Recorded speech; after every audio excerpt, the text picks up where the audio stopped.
Ouch! The boy on the bus turns around. Did someone pull out one of his hairs? He looks around, but the girl in the seat behind him is staring out the window. She's so quiet and always keeps to herself, he doesn't think it possibly could have been her. The boy turns back around, wondering if he just imagined it, unable to see the small smile forming on the girl's face. The bus stops, and the girl practically sprints off and up the sidewalk to her house. She runs past her mother without saying hello and goes straight into her bedroom, closing and locking the door behind her. She sits at her desk, opens a drawer, and pulls out a small bag. She reaches into the bag and takes out a folded piece of paper. Congratulations on your purchase of a genuine Naughty Stalker. Do you love someone but they won't give you the time of day? Do you wish you could hear what they say about you behind their back? Well, wonder no more. Using this fantabulous product, you can keep track of your loved one's every move, their every word. The girl imagines herself watching a tiny version of the boy on the bus right here on her desk, seeing everything that he does, listening to his secret thoughts and desires. If only she knew him better, then she'd have the confidence to talk to him and could get him to like her as much as she liked him. She reaches into the bag and pulls out the Naughty Stalker. It doesn't look like much, just a little doll made from a woven and twisted length of red string. She looks back to the instructions. All you have to do is get a single hair from the head of the object of your desires, slip it under a loose string in our Naughty Stalker, and see what you've been missing. The girl reaches into her pocket and takes out a single strand of hair. She holds the hair up to the light, looking at it. If this works, it will mean all of her dreams coming true. Just like the instructions said to do, she takes the hair and slides it under a string on the doll's body.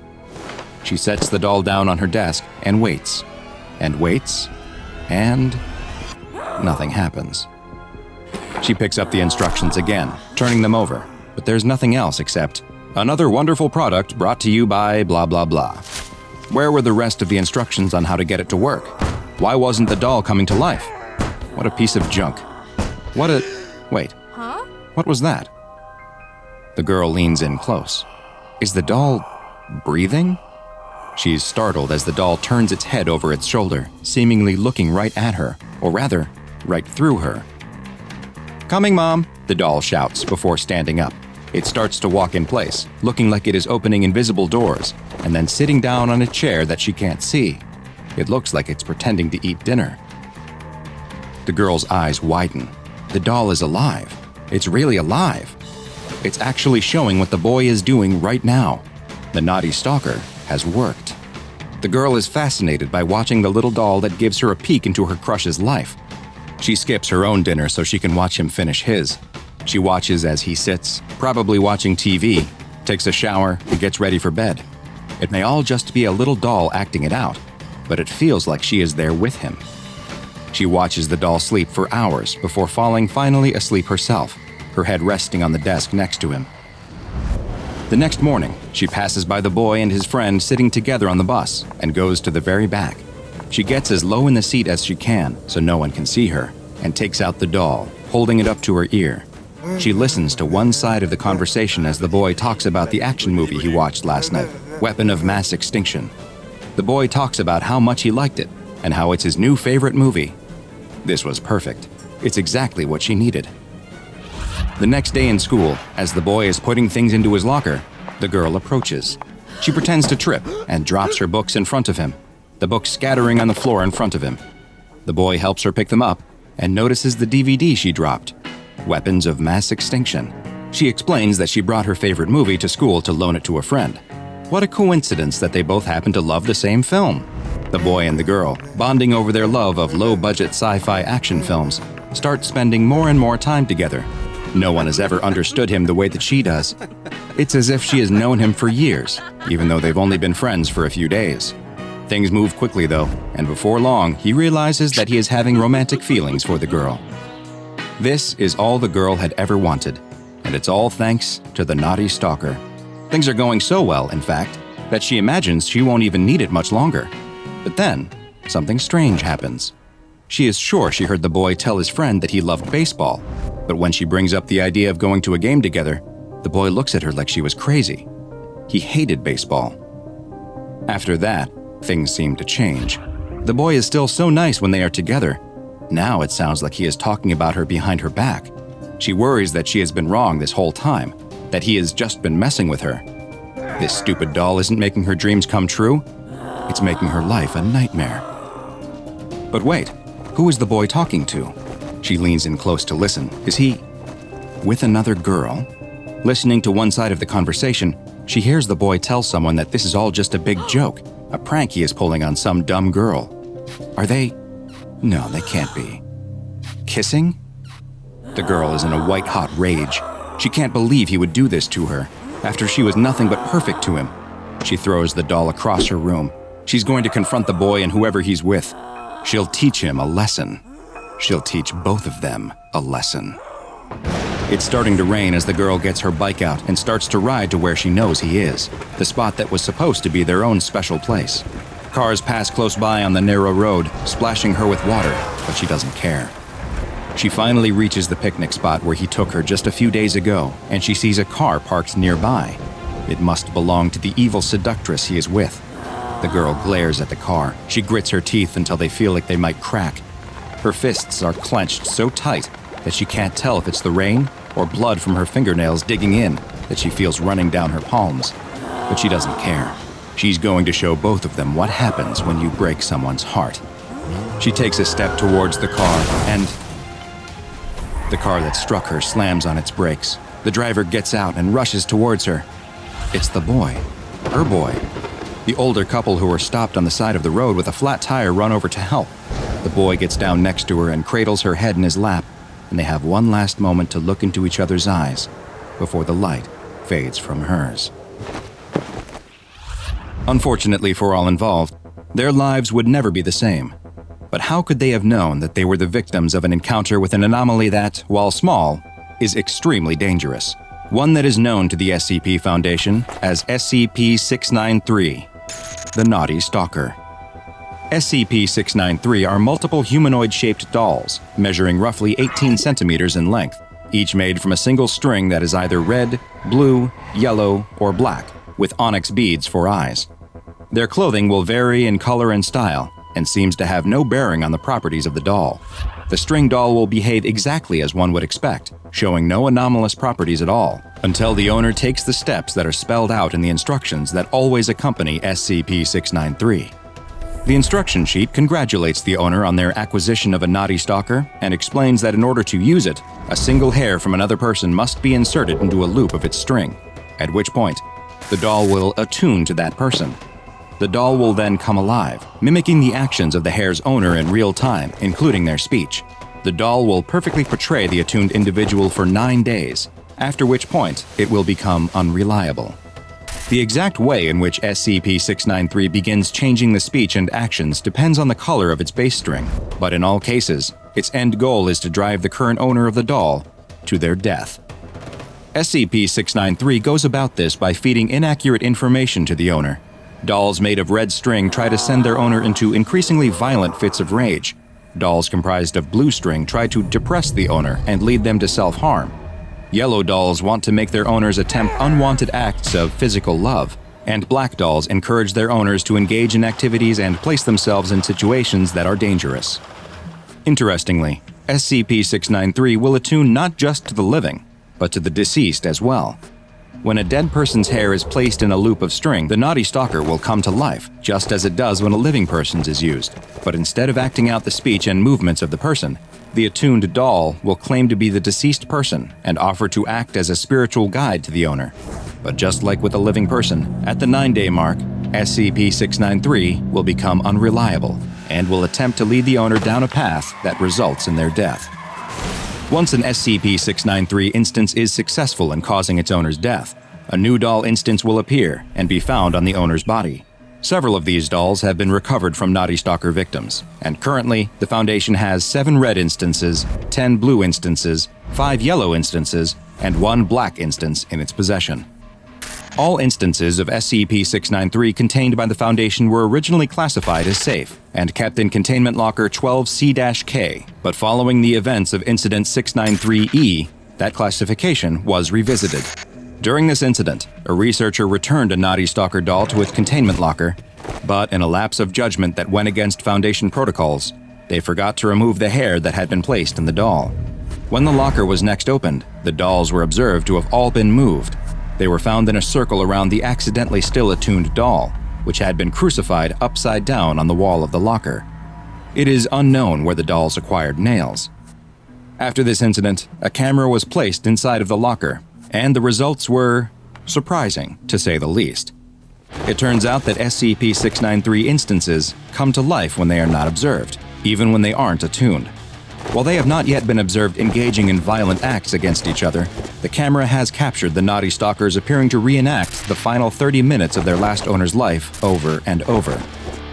Following this new information, all instances of naughty stalker dolls were moved to their own separate 25 by 25 by 25 centimeter steel containers within the containment locker, and their classification was upgraded to Euclid. SCP-693 is one of the rare anomalies where the Foundation actually has quite a good idea as to where it originates, and it was very easy to discover as well. Provided that they aren't a deception, the instructions that appear with each instance of SCP-693 are quite explicit about where they come from. After congratulating the owner on their acquisition and explaining how the doll works, the instructions close by extolling the naughty stalker as yet another wonderful product brought to you by the Factory. For those unaware, the Factory is a place with a long connection to the Foundation, though the details on that will have to wait for another file exploration. All you need to know now is that the Factory produces a huge amount of anomalies, and it appears that SCP-693 is one of them. A 7-year-old girl and her 13-year-old brother are settling in for their favorite after-school activity, watching TV. The children's parents won't be home from work for several hours, and watching the after-school programming together before making a snack is a staple of their day. The boy takes his normal position on the couch as the girl plants herself right in front of the television and turns it on. This is the time when Pretty Pony Paradise comes on, and she never misses an episode. Her brother would prefer something else, but he also loves to see his sister happy, so he always lets her watch the ponies have their adventures. Today, though, when she turns to the right channel, there's something else.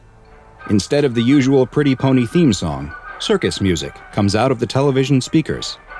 The girl watches as the brightly colored words, "Bobble the Clown," appear on the screen. "Hey, this isn't Pretty Ponies," she says to her brother, but when she looks back, he's asleep. The girl isn't happy, but she decides to give this new show a chance. And maybe her pony show will come on after anyway. The circus music stops, and a happy-looking clown cartwheels onto the screen. "Hello, kids," the garish clown says. "Do you like fun?" The girl did like fun. Perhaps this new show wouldn't be so bad. She watches as Bobble walks down the street of an average, happy American small town. Everyone seems to love the happy clown, waving at him as he passes by. Bobble pauses in front of a house where a man is mowing the lawn. He convinces the man to stop his yard work and join him, and the two happily head down the sidewalk together. The girl is a little confused by this show. There's not much in the way of jokes, but she decides to keep watching anyway. Bobble and his new friend stop in front of a house that is painted to resemble a circus tent. This must be where Bobble lives. He invites the man in, and they both enter the house. Inside, Bobble motions for the man to sit while he prepares some refreshments. The girl watches as Bobble moves to the kitchen.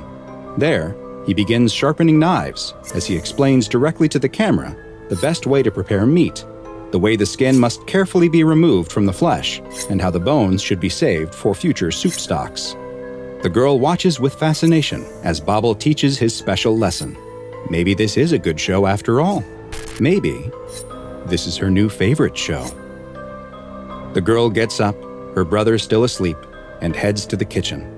She pulls out a drawer to help her reach the counter where the knife block is located, and pulls out the meat cleaver. She looks at it gleaming in the light, entranced by its sharp, shiny edge. The girl returns to the living room and gets up onto the couch next to her sleeping brother. She watches as Bobble steps away from his pot of red, boiling meat and looks right into the camera. The girl stands up and holds up the meat cleaver. Bobble walks towards the camera with fascination in his eyes, as if he can see through the screen and is watching the girl.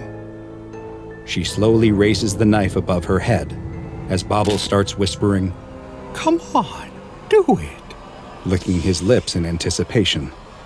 The girl pauses for a second, looks at her sleeping brother one more time, and brings the cleaver down. Hi, I'm Dr. Bob, and this is SCP-993, also known as Bobble the Clown. But first, there's something I need from you. I need your help to spread the word about some of the lesser-known anomalies in the SCP Foundation's archives, and the best way you can help is to subscribe, turn on notifications, and then go tell your friends to do the same. This will help me bring you more and more SCP videos. Now, back to our file. SCP-993 is the designation the SCP Foundation has given to a children's television program entitled Bobble the Clown. At first glance, the Bobble the Clown show appears to be a standard children's educational cartoon, with bright colors, a mascot, and a rote formula that involves the titular character of Bobble the Clown learning a new skill or engaging in a new activity. The program appears to have no recurring supporting cast, with Bobble being the only character who returns to each episode. The settings usually change between episodes as well, with Bobble often being seen in a new or unique location. Despite appearing as a show made for children, the anomalous properties exhibited by this strange television program make themselves apparent almost immediately. First, anyone older than the age of 10 who watches the show will immediately fall unconscious as soon as it begins, and will remain in a comatose state until the program ends. Upon waking, they will report having felt a painful, stabbing headache just prior to falling unconscious. The show's most disturbing property, though, is what has been described by those under the age of 10 who are able to view the program. They report seeing Bobble the Clown teach lessons similar to the way many children's shows extol the virtues of good hygiene or going to bed on time. But with Bobble, the lessons are quite different. Topics that Bobble has presented lessons on and encouraged children to try have included torture, murder, and even cannibalism. As the subject watches, the lessons appear to become ingrained in their minds, and repeated exposure to the show has resulted in permanent effects that resemble symptoms of psychosis and schizophrenia. Documented episodes of Bobble the Clown have included Bobble in the Big City, in which Bobble appears in a large United States city reminiscent of New York, and instructs the viewer on various ways to avoid detection when lighting fires with common resources like mosquito coils. The episode ends with Bobble setting fire to a large building before he exits the screen. The camera continues to stay locked on the burning building for several more minutes as the sound of screams can be heard. In another titled Bobble's Sneaky Saturday, Bobble is again in a major city, this time one that looks similar to London, England, with the Elizabeth Tower containing Big Ben visible in the background. In this episode, Bobble is shown to be quietly following a woman as she walks into her home.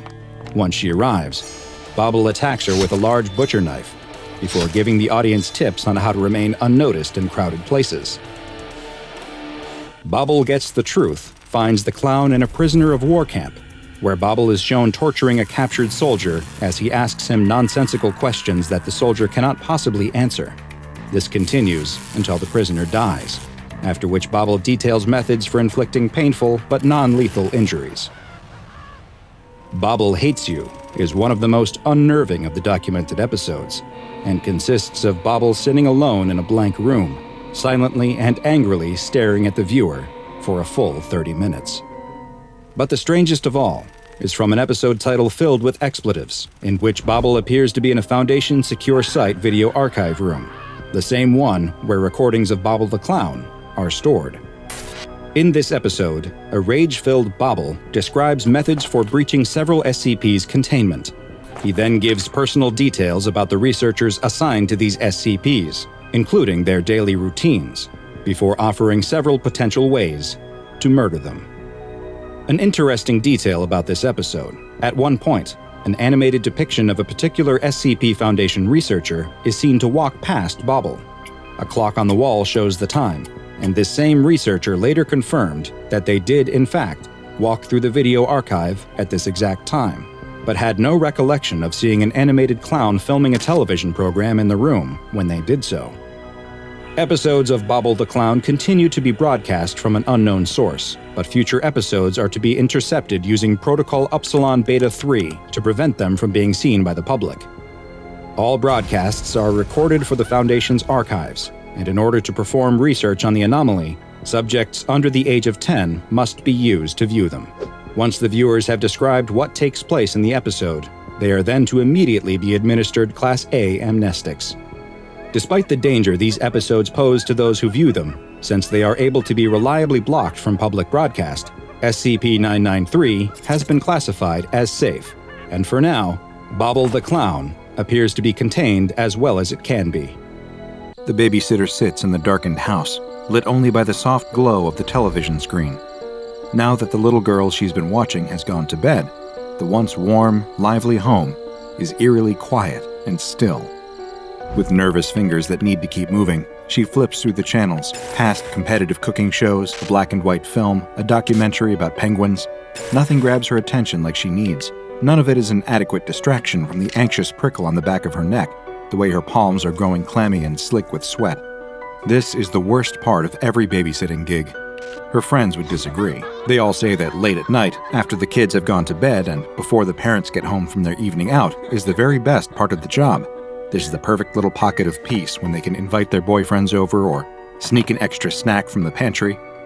But as her eyes watch the flickering screen, the shopping channel, the late-night talk shows, all she can really think about is just how alone she is right now.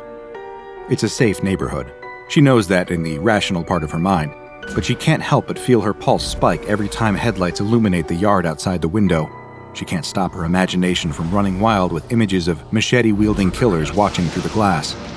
Why, she has to wonder as her chest tightens with aimless fear, are there so many scary stories about babysitters?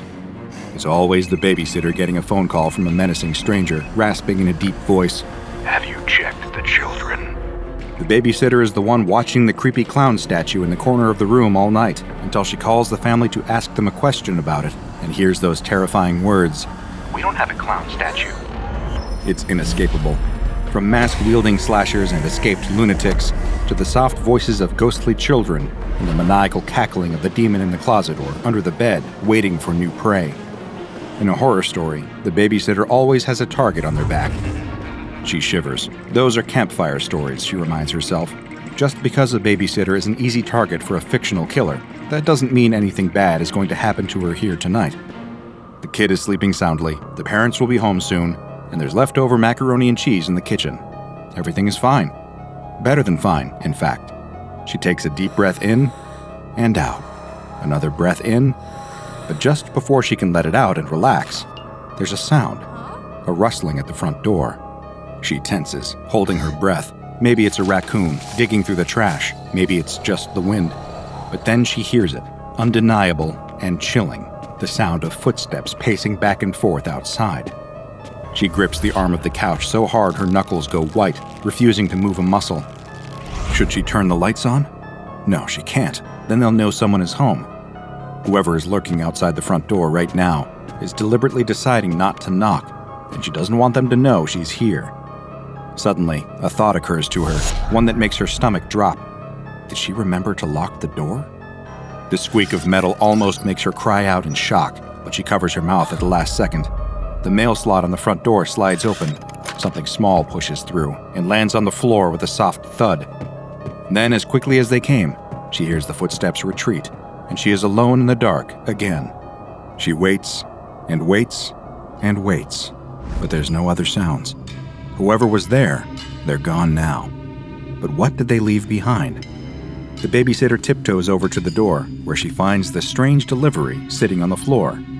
It's a small plastic case containing a single, unmarked DVD. She flips it over, looking for any kind of writing to indicate what it might be. But there's nothing on it at all.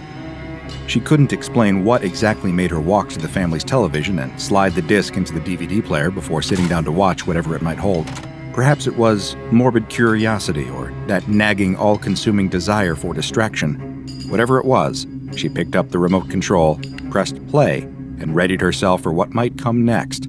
The screen comes to life with the image of a young woman in a short white dress and a pair of high heels, running down a narrow hallway. Her mouth is wide open, her face twisted into a blood-curdling scream, but there is no sound coming from the TV. The babysitter points the remote at the television and turns up the volume, but nothing comes out of the speakers, just silence. Somehow, without sound, the scream looks more horrifying. It's stiff, unnatural. As the woman on TV runs, a dark figure rounds the corner behind her, pursuing her. The babysitter gasps involuntarily as the figure comes further into the frame. The thing chasing her is a massive doll, 3 times the height of the woman in the white dress. It wears a dress of its own, a garish, lacy thing with puffed sleeves and a long, stuffed skirt. The doll shouldn't be able to move the way it does. Everything about it makes it seem like it was meant to stay still. Its stiff wooden arms, its splayed frozen fingers, the fixed, insipid smile, its unblinking beady eyes that tore into its victim's back. Still, the doll moves, its legs and arms pumping, its head turning from side to side to follow the woman's path. The hallway turns into a music room, with a grand piano and a wooden bench that the woman knocks on its side as she barrels past. The doll is relentless in its pursuit, following at a steady, almost casual pace, as if it knows that the human girl will grow tired, weak, and vulnerable, while it could keep up this chase forever. The babysitter can't look away, can't shut her eyes. She wants to so badly, but she has to see what happens to the poor girl, what that unfeeling face on the doll will look like when it catches its prey. She watches for a while, she can't quite tell how long, and then the screen cuts to black. The babysitter sighs, ready to eject the DVD and throw it in the trash, but then it comes back to life. There she is, the woman in white, lying on the floor now in a crumpled, motionless heap. The camera trails over her body, from her feet, up her legs, bent at odd angles, past her broken arms, and finally, to her face. There, the beady black eyes stare out of the screen. The woman's head is gone, replaced with the head of the doll. Then the screen goes black again. It's over. The babysitter reaches a hand to her face and feels moisture on her cheeks. When did she start crying? She wasn't sure, but now she couldn't stop. It was all so horrible. People being chased by giant dolls, being killed by dolls, turning into dolls. She feels her grasp of what was real, of what was flesh and blood, and what was cold, cruel porcelain growing weaker. She tries to calm her racing heart, to recall a soothing song her mother used to sing, but those old memories feel fuzzy like a half-remembered dream. "Hello?" A quiet voice jolts the babysitter from her thoughts. There, on the stairs, is the little girl, the one she's supposed to be watching, clad in her pink bunny pajamas and clutching her favorite doll. "I had a bad dream." The babysitter looks from the little girl to the doll in her hand. The two had the same wide blue eyes, the same perfect ringlet curls, the same rosy cheeks, the almost artificial sheen of her skin, the way she walks, talks. How had she not seen it before? "It's okay, I'm here," she says. "Do you want a glass of water?" The girl nods. The babysitter could have sworn the doll nodded too. What could she do? Could she say something? No, that wouldn't work. The girl was too young to understand. She would have to find another way. She makes her way to the kitchen, and as she turns on the tap to fill a cup with water, her eyes fall on the butcher's block, on the meat cleaver, waiting there like a volunteer. She wraps her hand around its handle and makes her way back to the living room.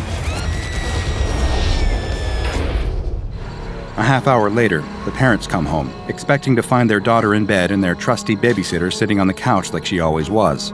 Instead, they find a nightmare. They turn on the lights to reveal splatters of blood soaking their once pristine white carpet, a streak of thick red gore leading them down the hall. They can smell a metallic rot that belonged in a butcher's shop. When they reach the kitchen, all they can do is scream. The mother turns away in horror from what she saw in the kitchen to find the babysitter standing before her, still clutching the cleaver, now dripping with blood. Her expression is one of grief, deep and sorrowful. "What have you done?" the girl's mother wails as her husband stands by, pale and in shock. "I didn't want to, but it was the only way." The babysitter wipes the tears from her eyes, smearing blood across her cheek as she does. "Don't you see?" She looks at the couple expectantly, but they cannot say a word.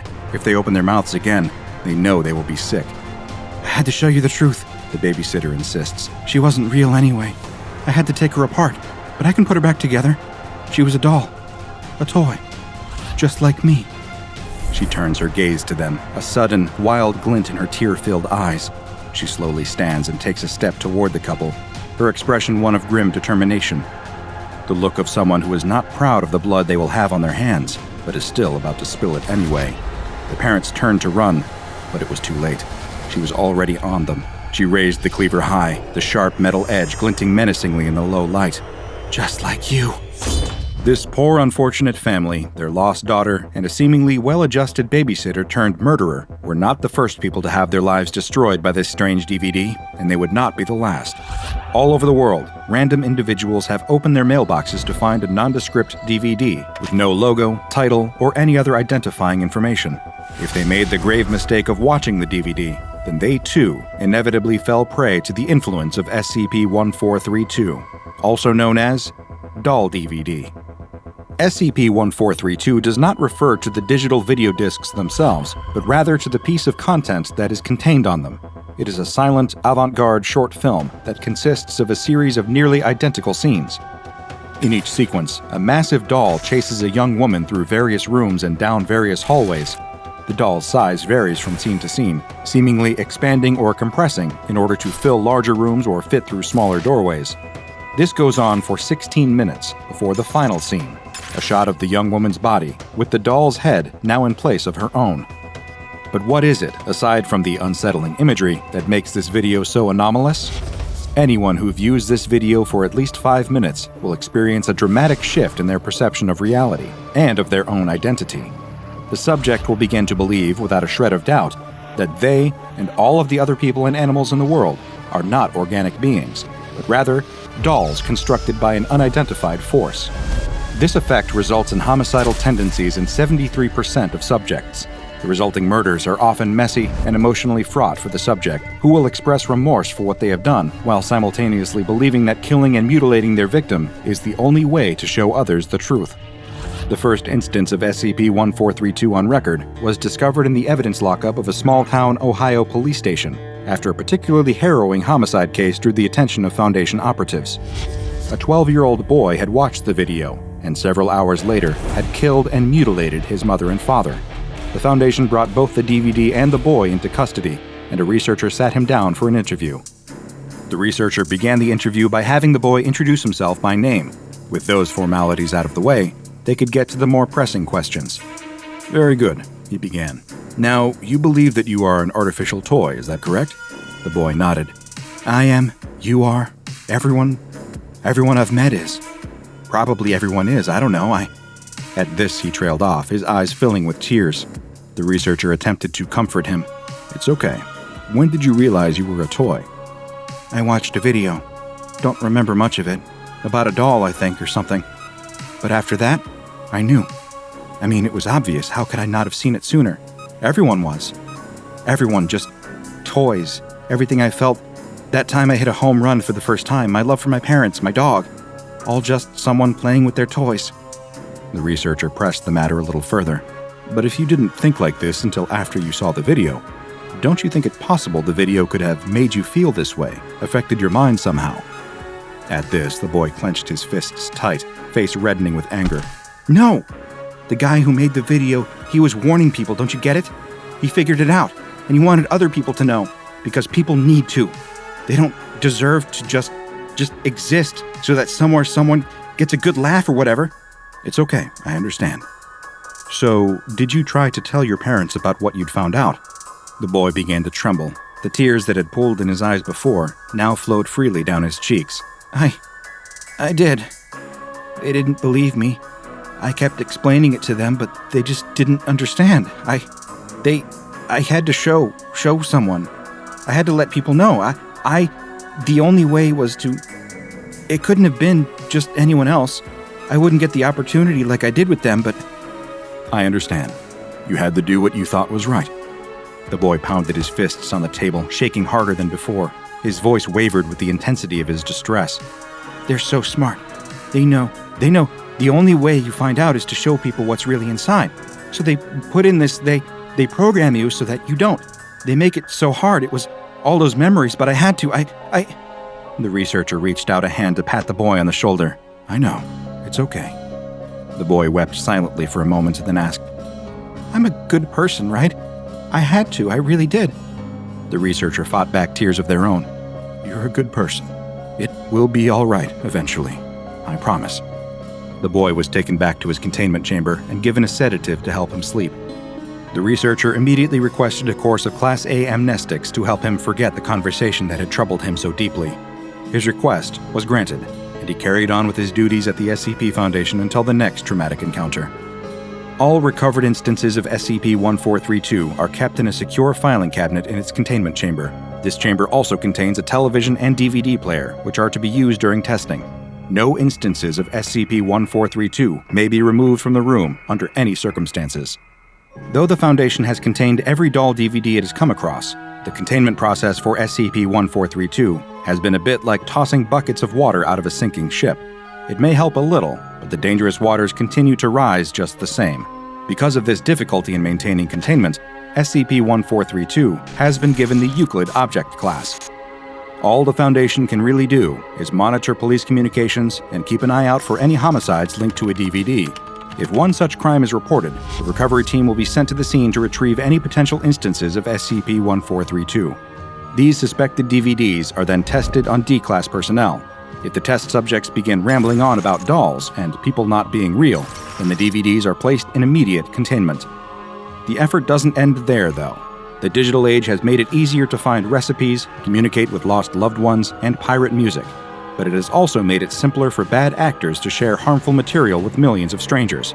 Because SCP-1432 could do untold damage to the population if allowed to go viral, a specialized team must monitor online video sharing platforms for any instances of it. If any are found, they must be deleted as soon as possible, and the IP address of the user who uploaded the video must be traced. Currently, very little is known about the video's origins.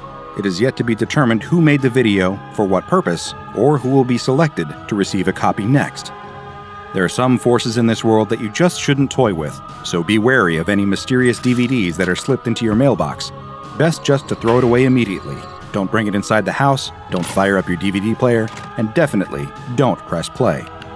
If you do, it might be the last thing you ever watch. The young man watches as the lily-white coffin is lowered into the ground. He's surprised at the dryness of his eyes, seeing as it's his own mother being buried.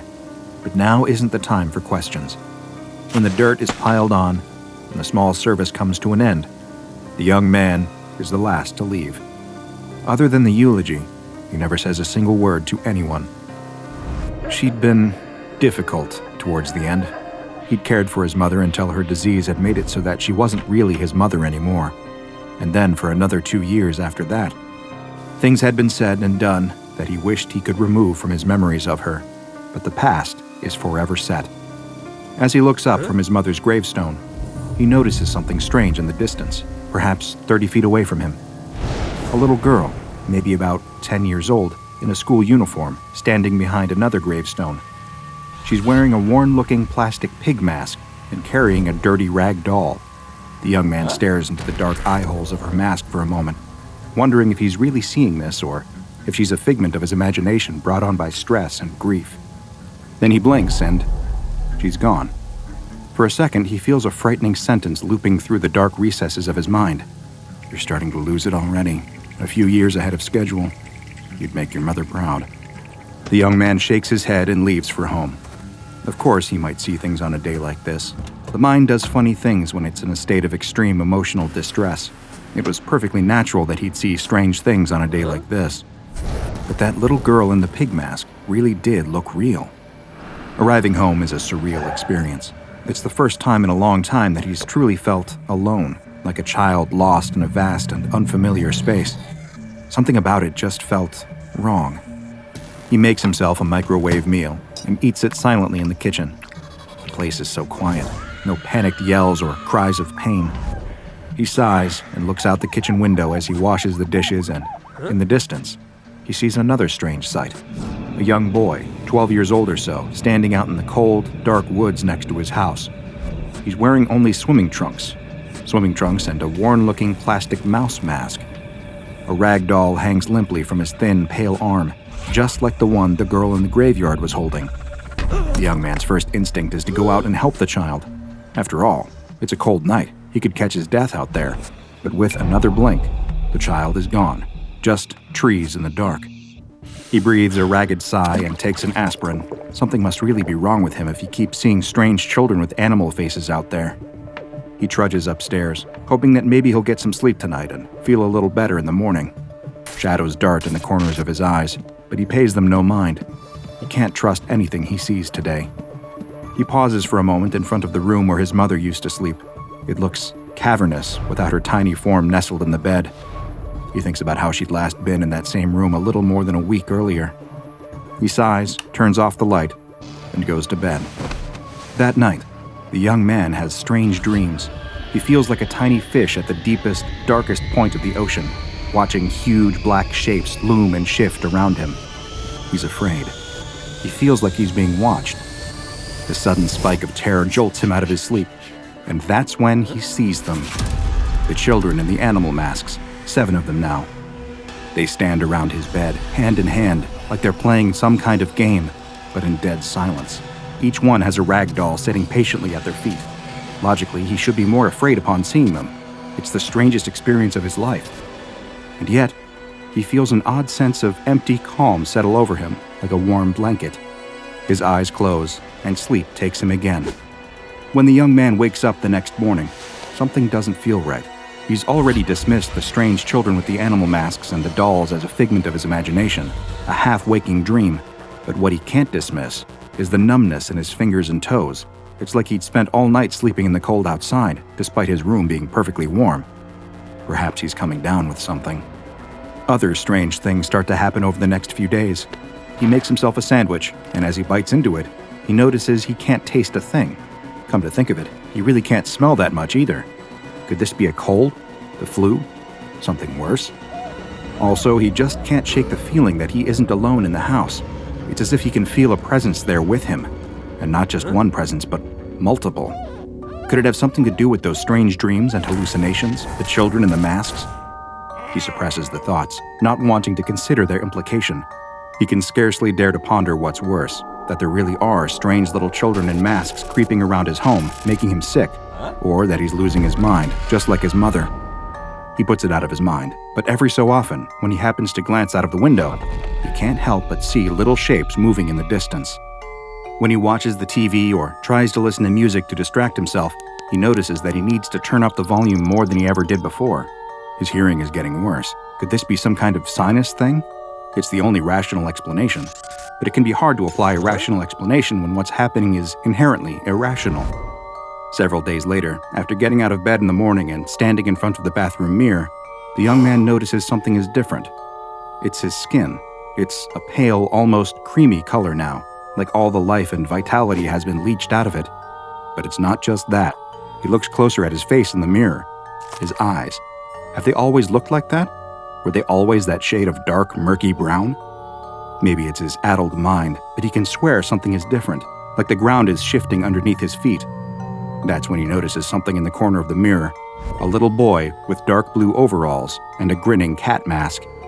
He just stands there, watching. The young man turns, hoping to finally see one of these strange children up close, but of course, there's nothing there. Over the following days, it all gets worse. 2 weeks since the funeral, and his senses of taste and smell haven't returned.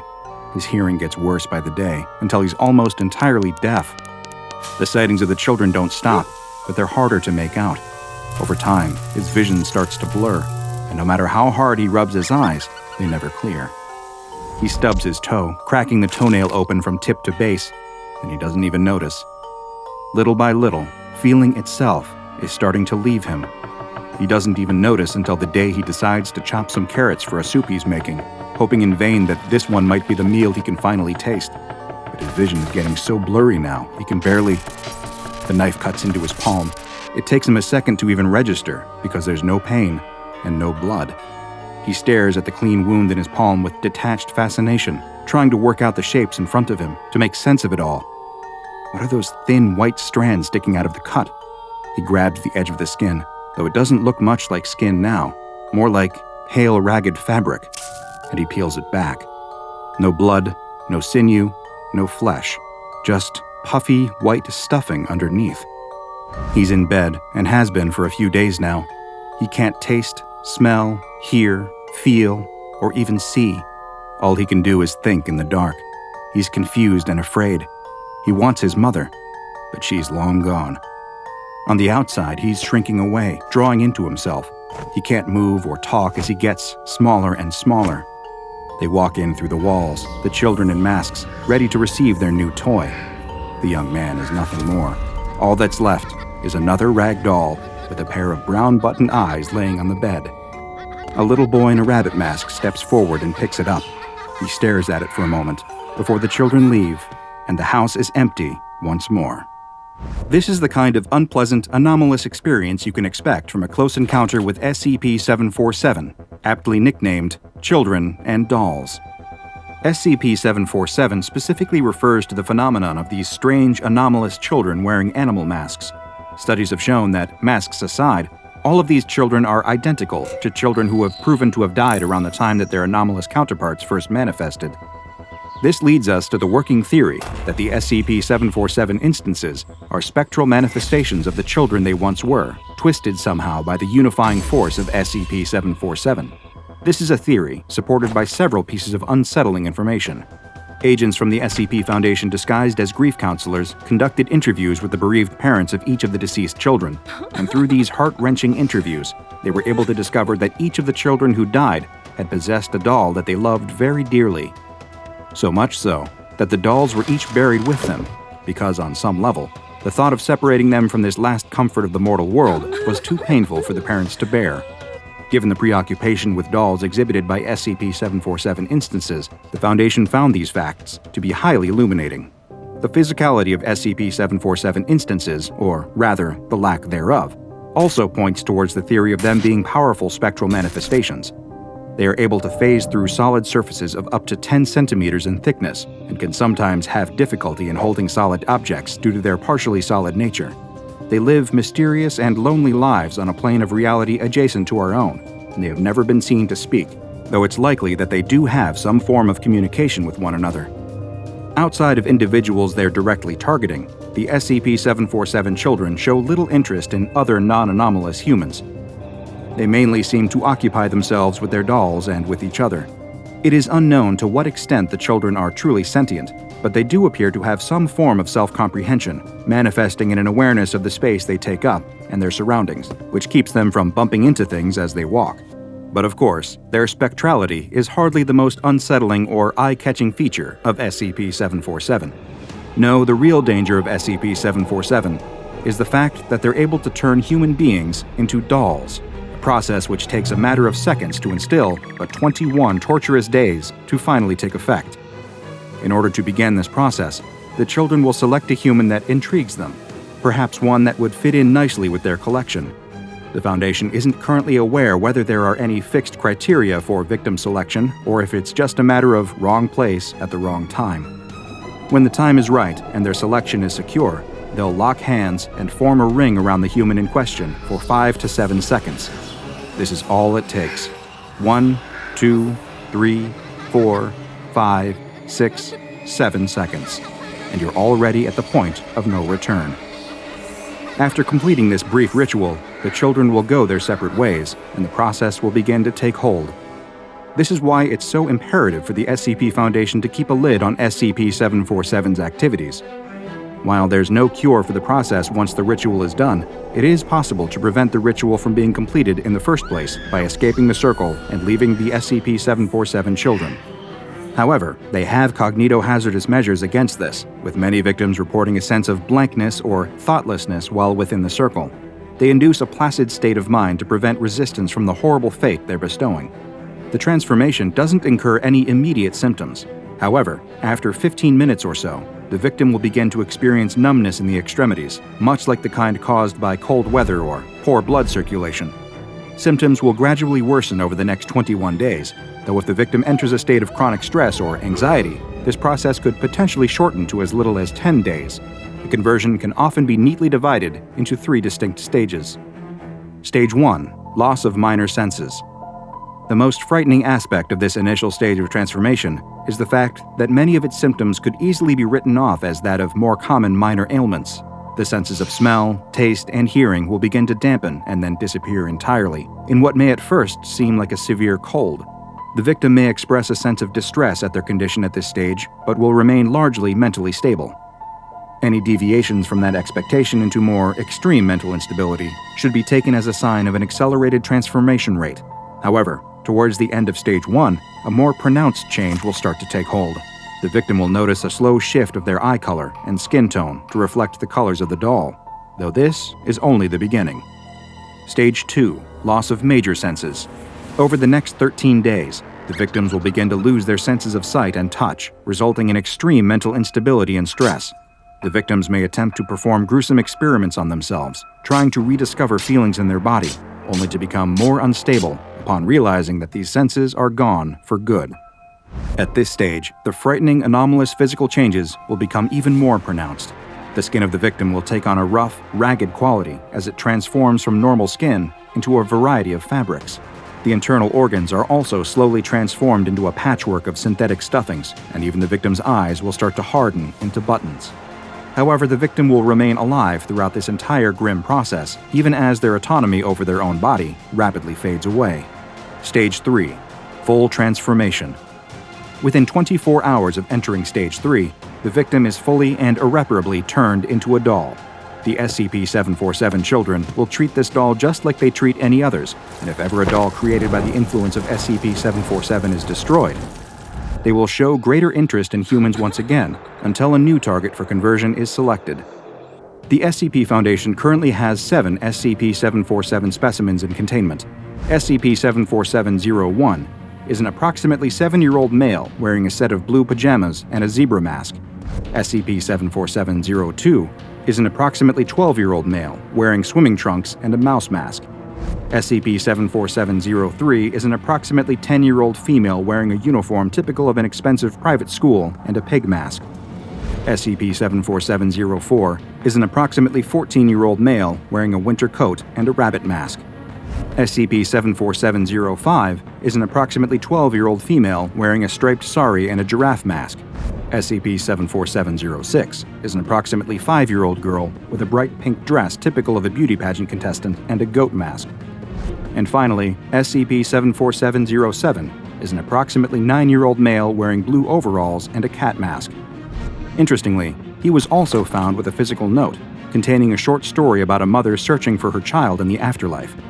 Interestingly, the mother of this particular entity, before becoming an SCP-747 instance, is believed to have died in childbirth. All of the SCP-747 instances that the Foundation has in containment are kept in a single containment chamber, 30 meters by 10 meters in size, with concrete walls at least 15 centimeters thick to prevent the children from phasing through them. It is mandatory that any unusual behaviors by the children are reported to a superior immediately. If the children seem to take an interest in any members of the staff that research, guard, or attend to them, that member of personnel must be transferred to a different project immediately. The children are allowed a total of 25 dolls to keep them placated, excluding ones created by their anomalous influence, and the SCP Foundation only permits their dolls to be temporarily removed from the containment chamber for examination and repair. Any staff members who begin to show the previously described symptoms of anomalous SCP-747 influence are to be quarantined and contained separately. Task Force 747-B8 remains on call in the event of a containment breach to handle tracking, capture, and containment. Due to the incredibly volatile and dangerous nature of interfacing with SCP-747, Level 3 staff and above are only able to come into contact with them if the situation absolutely demands it. SCP-747 has been given the containment object class Euclid due to their phasing abilities and unpredictable nature. After all, who could ever really know what's going on behind those masks? But there's one more detail about SCP-747 that is perhaps the most frightening of all. There is evidence that suggests that the victims who have been turned into SCP-747 dolls may not actually be dead. In fact, they may still remain conscious, cut off from all their senses, slowly descending further into madness. Judy's Choco Wonder Explosion Marshmallow Bites are a brand of chocolate-flavored rice-based cereal. These so-called tasty treats are otherwise known to the personnel of the SCP Foundation under the designation of SCP-2983. As the product's name suggests, this anomalous breakfast cereal not only has suspected ties to Dr. Wondertainment, either a single reality-bending anomalous individual or an anomalous manufacturing business, but also contains dehydrated marshmallows in varying different shapes. Since learning of the existence of SCP-2983, the SCP Foundation has been monitoring the delivery manifests of trucks traveling to supermarkets and grocers across most of Europe. for shipments of Choco Wonder Explosion Marshmallow Bites. Foundation web crawlers are also instructed to monitor online activity for any mentions of SCP-2983 or related keywords to help determine where shipments are being delivered to or delivered from. In addition, as well as closely observing delivery drivers and online chatter, the Foundation has been dispatching undercover agents to visit stores that are suspected of stocking SCP-2983. These agents typically pose as members of corporate or product quality assurance representatives. Upon discovering any retail outlet that is in possession of any boxes of Choco Wonder Explosion Marshmallow Bites, an undercover Foundation agent will alert a retrieval unit to requisition these boxes, under the falsified premise of a product recall. Agents have noted that many retail staff who witness this process often do not require amnestics afterward. This is not only because they pose no security risk to the Foundation, but also because their work in customer service is torturous enough. Interacting with the general public daily is its own ordeal and shouldn't be compounded by the effects of administered amnestics. Once any instances of SCP-2983 are tracked down and secured, the retrieved boxes are then delivered to Site-55, where they are cataloged and stored alongside other low-risk anomalous items. In the event that boxes of Choco Wonder Explosion Marshmallow Bites reach their expiration date, or Site-55 storage capacity is filled with an excess of the product, then incineration is permitted.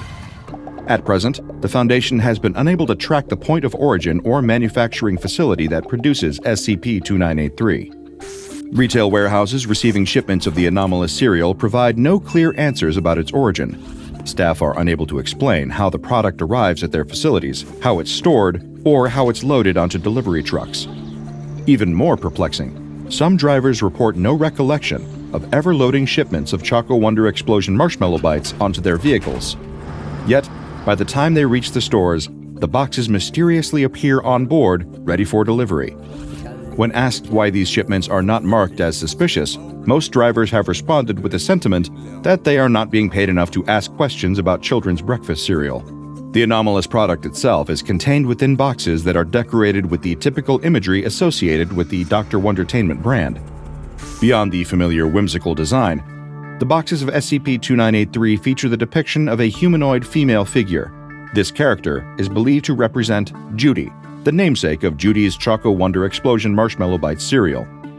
Beyond merely being a mascot, the SCP Foundation considers Judy, or Judy the Tongue, to be a person of interest in connection to SCP-2983, referred to as POI-386-1022. On boxes of the product, she is shown having an unusually large tongue, looking upwards with both arms outstretched in a gesture towards an arc of 6 different marshmallow shapes above her. SCP Foundation symbology experts have extensively analyzed the artwork on SCP-2983 boxes.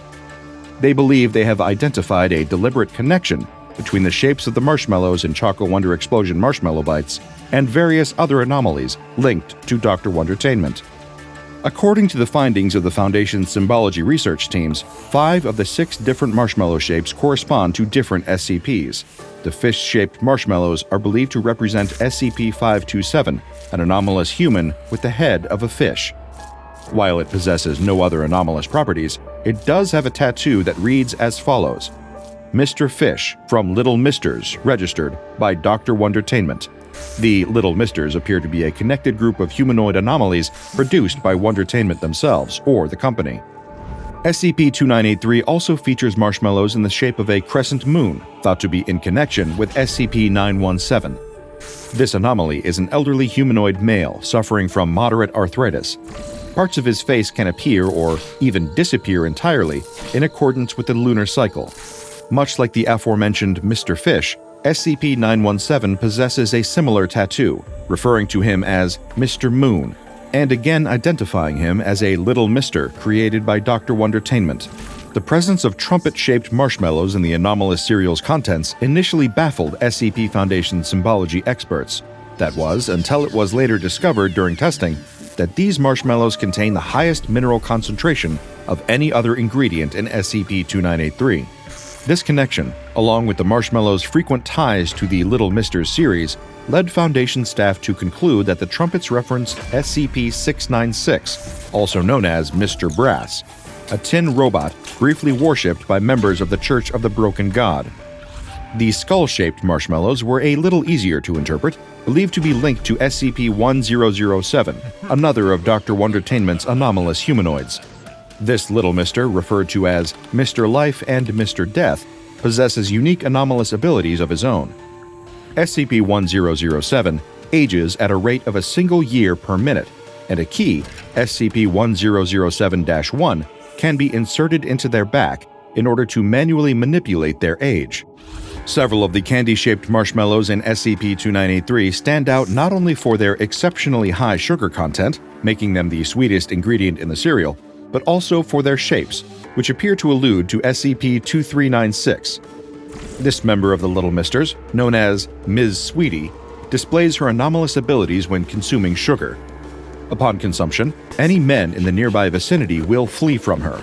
If she makes direct physical contact with an adult human male during this time, her victim will enter a diabetic coma, regardless of any prior history of type 1 or type 2 diabetes or lack thereof. SCP-2396 is also capable of manifesting small candies around her immediate environment, and if a human consumes these, their physiology is completely rewritten, turning them into a piece of hard candy. There does exist a sixth type of marshmallow in SCP-2983, and it's arguably the strangest of all the anomalous ingredients of the cereal. Not in the least part because these marshmallows have no discernible shape, because they're invisible. This has made it difficult for researchers not only to perform any analysis of its properties or nutritional content, but also for the symbology department to connect it to other SCPs linked to Dr. Wondertainment. The only other clue is that this invisible type of marshmallow is denoted on boxes of Choco Wonder Explosion marshmallow bites by the dotted outline of a circle.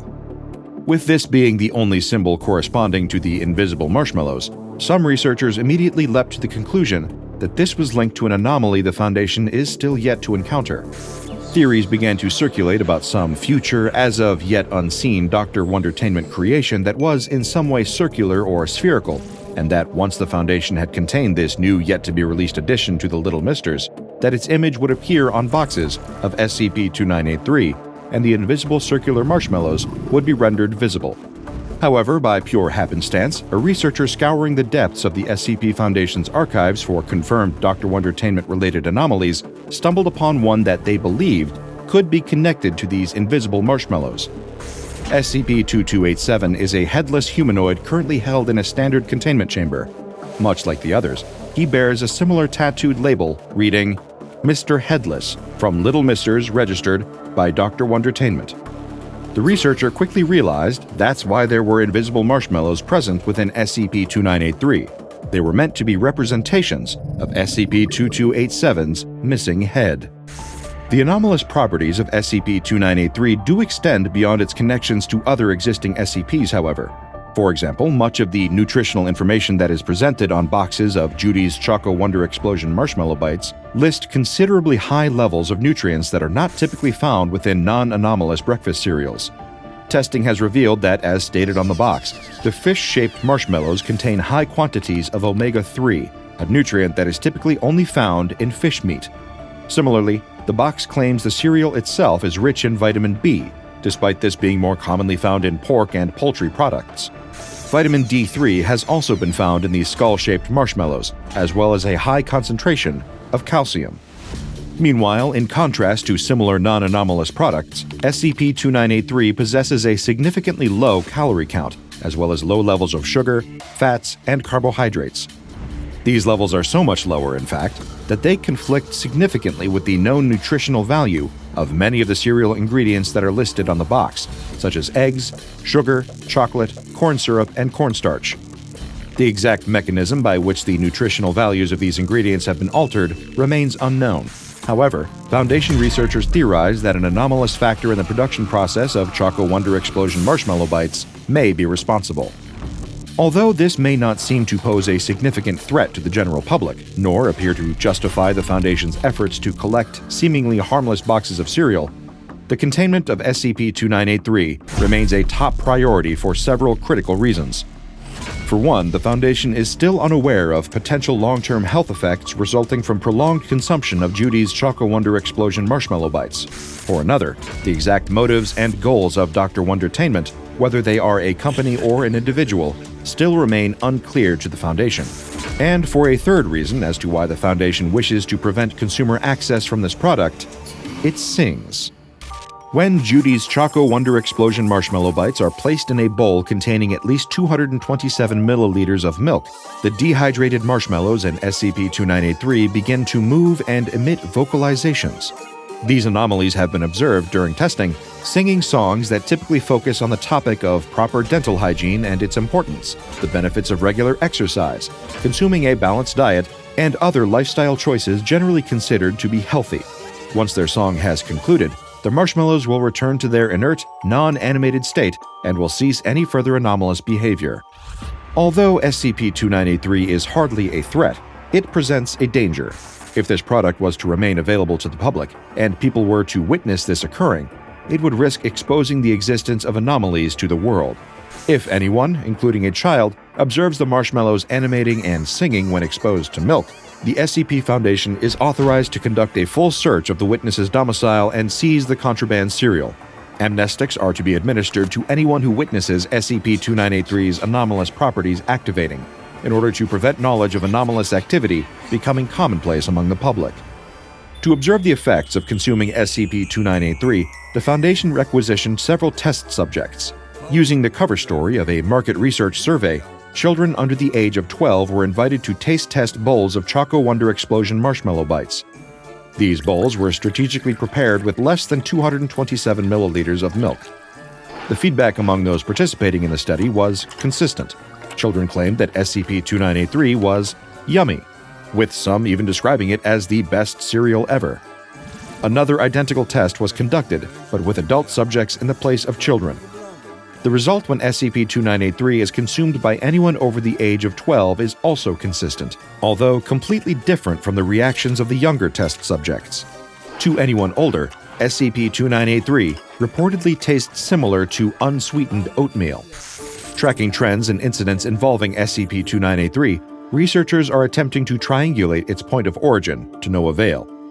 Boxes of Choco Wonder Explosion marshmallow bites have been known to manifest inside supermarkets of varying size and different chains across much of Western Europe. This occurs with no discernible pattern, sometimes appearing already on the shelves, other times in storerooms, and in other instances, delivered alongside other stock in the backs of delivery trucks. However, SCP Foundation web crawlers looking for mentions of SCP-2983 were able to uncover a crucial piece of information. The anomalous cereal can also be purchased online. Dr. Wondertainment maintains an online storefront. However, the website cannot be reached through the use of most conventional web browsers. Most notably, Google Chrome, Microsoft Edge, Opera GX, Safari, Mozilla Firefox, and several other widely used browsers are unable to access the site https://wondertainment.redacted. Specifically, the product page for SCP-2983 can be found at the URL sweets.wondertainment.redacted/choco-wonder. The product page corresponding with Judy's Choco Wonder Explosion marshmallow bites TM has been under Foundation observation since its discovery. Attempts to trace the creators of the site, or any servers where it may be being hosted, have proved futile. However, on the 1st of July 2002, a message was posted to the bottom of the webpage announcing a prize giveaway of an unknown Dr. Wondertainment product. The announcement prompted users to input a code found on boxes of SCP-2983 for a chance to win. This activity naturally caught the SCP Foundation's attention, and sure enough, boxes of the anomalous cereal started appearing with promotional codes. These consisted of 6 characters each. However, the codes were composed of mostly esoteric symbols and characters that were impossible to type. Identified as being common shibboleth runes, these could only be recreated if they had been observed directly. This prevented the Foundation from deploying bots to input random combinations of letters and numbers. Instead, the only way to access the giveaway was to purchase as many boxes of SCP-2983 to test their codes. The head researcher assigned to the project, May Waters, was tasked with cataloging and inputting codes found on the cereal boxes. Given that the Foundation had no idea what the Wondertainment Prize was, or how dangerous it could be, the SCP-2983 research team was allotted a budgetary increase of $20,000. This was then increased to $100,000 after more and more boxes of SCP-2983 began manifesting in stores across Germany and Austria. Researcher Waters then had to make an additional budgetary increase request to $900,000 when manifestations increased and boxes began appearing in France, Belgium, and Italy. Further increases were to be subject to approval by the O5 Council, though boxes of SCP-2983 seemed to be spreading through most of Europe, including the British Isles and even reaching parts of northern Africa. This continued throughout 2002 and into 2003. Then, on the 18th of February the subsequent year, an update message was posted to the SCP-2983 vendor page. It explained that Dr. Wondertainment's headquarters, Wonderworld, a city-sized extra-dimensional theme park accessed from Boston, Massachusetts, had expanded their sweets and consumables department due to increased demand. This was set to lead to not only a massive influx of Judy's Choco Wonder Explosion marshmallow bites, but 3 new lines of anomalous cereal: Judy's Fruity Yummy Tropical Paradise Delights TM, Judy's Peanut Butter Brownie Crisps TM, and Judy's Honeygram Bee-licious Bites TM. The announcement also promised additional codes for winning special prizes, and if someone found all of these, they would win a Super Ultra Mega Prize. Even more anomalous singing cereal, including these new variations, quickly began appearing out in the world. This posed a potential unmitigated disaster for the Foundation. Not only were these anomalous products being made even easier for civilians to obtain, but the Foundation was still no closer to knowing what the promised prizes were. A meeting of the O5 Council was held wherein they approved allocating an additional $120 million to Researcher Waters and the SCP-2983 team. Obtaining the anomalous prizes was considered an extremely high priority, so much so that SCP-2983 was reclassified as a Keter-class anomaly. It took several months of work, from rounding up boxes to inputting useless codes and cataloging them, but Researcher Waters was eventually able to get a result. She received a strange email from an untraceable, unidentifiable account connected with Dr. Wondertainment, despite never having entered her email address into their online store. But opening it, she found that a prize suddenly materialized in her lap. This occurred 4 times after entering successful codes, and the prizes were as follows: a toy with an anti-mimetic function, which came with a note that read, "A toy you can't fully remember? Now you can experience it like it's the first time every time."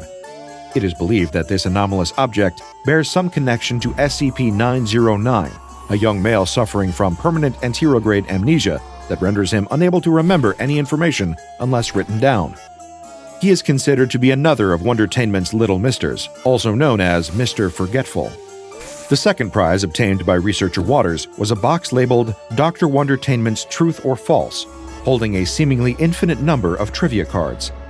Experts on the SCP-2983 research team quickly identified a connection between these cards and SCP-2284, a man whose anomalous properties compel anyone around him to believe any statement he makes. Like earlier examples, SCP-2284 is also part of the Little Misters series, known as Mr. Lie. Acquiring the next prize, Researcher Waters was presented with a plastic potato that increased its temperature on contact with human skin.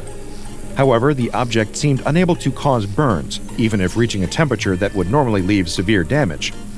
With it was a note that seemed to link this prize not only to another Little Mister, but an entirely different anomalous group of interest too.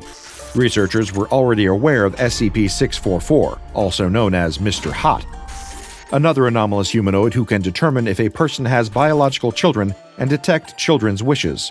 The assumption was that this hot potato was a deliberate reference to SCP-644. However, the accompanying note read, "Just when you think this potato's calmed down, this steamy, starchy spud will surprise you by being not cool yet." The end of the note makes a very clear reference to the anomalous art collective Are We Cool Yet? Interestingly, AWCY was responsible for the creation of SCP-2635, an uncooked red potato that can kill half the members of an organization if it remains in their possession for an entire year. Any person possessing SCP-2635 for over a year will also die, hence its nickname of the Hot Potato. The fourth prize, labeled as Chuck Chatter's Chilling Chops, were a set of wind-up teeth that could eat any toy food placed in its path. This seemed to be a direct reference to yet another little Mr. Hungry, or SCP-913 to the Foundation. SCP-913 possesses an anomalous condition that causes him to enter a trance-like state and eat anything in sight, unless he is fed an average human's daily caloric intake every 2 hours. After collecting all 4 of the special prizes mentioned in the announcement on the SCP-2983 product page, researcher Waters received another email confirming that she would receive the promised Super Ultra Mega Prize within 3 to 5 business days. After receiving this email, researcher Waters allowed herself to be confined to a standard humanoid containment chamber and instructed personnel to treat her as an anomalous humanoid until the prize arrived. The prize itself was a cylindrical container in purple and yellow wrapping paper. There were no mimetic, anti-mimetic, or cognitohazardous properties. In fact, nothing anomalous about the object at all. Opening it, inside, researcher Waters discovered a poster depicting the anomalous musical performance group, the Little Misters, with a message on the back in permanent marker. Before the poster could be neutralized, having determined it to be safe, researcher Waters was granted permission to keep it and hang the object on the wall of her office. To this day, there have been no further instances of prize giveaways connected with SCP-2983. Written on the back of the poster was the following message: May, the space on the back of this poster is not large enough to tell you how much you mean to me. I've never met you, but I feel like we know each other in some cosmic sort of way. I never expected anyone could have ever bought so much cereal, but your brand loyalty has been nothing short of a spectacle. I can only reasonably come to the conclusion that you are a philanthropist who knows of the plight of the candy catalysts, and have been spending vast amounts of money to help us out of the rut we've been in for decades. I'm sorry if a simple poster is too small a gift from me to you, as I would imagine it would feel like, but I assure you that your contributions have been more than just noticed. May Waters, second founder of the Sweets and Consumables Department, look for your name on some upcoming products, and I hope to meet you in person one day. The message was signed by Judy the Tongue, the mascot featured on boxes of SCP-2983. It's a quiet morning in Lego City, until the robbery begins. Clients of Lego City's First National Lego Bank barely notice at first as men in dark suits with plastic black masks covering their faces slink into the room from every conceivable entrance and exit. When these same 10 sinister Lego strangers all pull out guns, everyone pays close attention. "This is a robbery," their leader says while firing his gun into the air. "We don't want any heroes. If you try to disrupt our operation, we'll blow you into bricks." The patrons hit the ground, cowering for dear life, as 5 of the masked robbers approached the tellers with open bags, and the other 5 worked crowd control, pointing their weapons at the cowering civilians. These men are hardened Lego criminals. If something goes south, they won't hesitate to start blasting. "Empty your vaults, lady," the leader says to one of the tellers. "We ain't messing around. We'll ice everyone in here." But the teller doesn't follow his orders. Instead, she reaches under her desk and presses a tiny red button hidden from sight. Suddenly, the room erupts in red flashes and alarms as the bank's security system activates. Robbers and hostages alike feel themselves beginning to panic, but the leader, he stays cool and still. Less than 10 seconds pass before the alarm stops. You could hear a pin drop in the room. Locks deactivate and shutters roll back up. The teller is confused and horrified. What happened? Little does she know, in a van parked outside, an 11th member of the Lego robbery team is working on a sophisticated computer setup. He's hacked into the bank's security system, and he's been able to both shut down the alarm system and intercept the message that goes out to the local police precinct. The plan is unfolding perfectly. "Nice try," the leader says, and shoots the Lego teller dead. Everyone in the room, including the other Lego robbers, gasp. Nobody is prepared for things to get this ugly this quickly. "Anyone feel like helping me out here?" the leader says. "Or am I going to need to start wasting more tellers?" The surviving tellers read the message loud and clear. They open up the vaults and begin wheeling out stacks of Lego cash, which the robbers begin stuffing into containers and duffel bags. In total, they steal over 2 million Lego dollars. Each member of the team is going to get a hefty payout. With the mission completed, there's no sense in hanging around. They need to hop into their Lego getaway cars and be out of there before the Lego cops show up. But by the time they're leaving the bank, it's already too late. Lego cop cars are tearing down the street towards their parked getaway vehicles. It doesn't make sense. Their operation was perfectly planned, military in its precision. The whole thing had been over in less than 3 minutes. How are the cops on them already? But none of them have time to think. The cop cars screech to a halt, and armed officers start climbing out, training their guns on the gobsmacked team of Lego robbers standing in front of the bank. Freeze! Put down the weapons in the bags, or we'll be forced to take action. A Lego cop screams over a Lego megaphone. The only reply they get is gunfire. The leader levels his Lego gun and starts blasting, taking out 2 cops and forcing the rest to scramble for cover behind their vehicles. Taking advantage of the moment of opportunity, the robbers scatter like cockroaches under a newly lifted rock. Most make it to their cars, but in the confusion, the Lego police are able to return fire. One of the robbers, the tallest but slowest of the hardened criminal team, goes down in a hail of bullets. Another one of the robbers, who'd been his friend, screams in rage and turns his gun on the police, firing like a madman, not even caring if he hits his target. A conveniently placed police sniper in the building across from them wings him with an expert shoulder shot that drops him to the ground, alive but too injured to escape. He's nothing but dead weight now. The remaining 8 robbers pile into 3 Lego getaway vehicles, 2 classic cars manned by getaway drivers, and the van where the team's elite Lego hacker had been doing his high-tech work. Now, their job is a lot more simple. Get out of here without getting caught or killed. Immediately, the chase spills out onto the streets. They'd planned for this possibility. After completing the job, they'd each head to 3 different pre-designated safe zones, so if one was followed, they wouldn't implicate the others. The plan is complicated by seemingly having every single one of the city's cops on their tail now. Contact between the 3 vehicles immediately breaks down. The leader of the robbers is in the fastest of the getaway cars, with 3 others, the driver, the rookie, and the old-timer. Behind them, scores of Lego police cars surge through the streets. Armed officers hang out of the passenger doors, opening fire on their escape vehicle, hoping to hit them or at least pop the tires. "We want to play rough, huh?" the leader says to his panicking fellow criminals.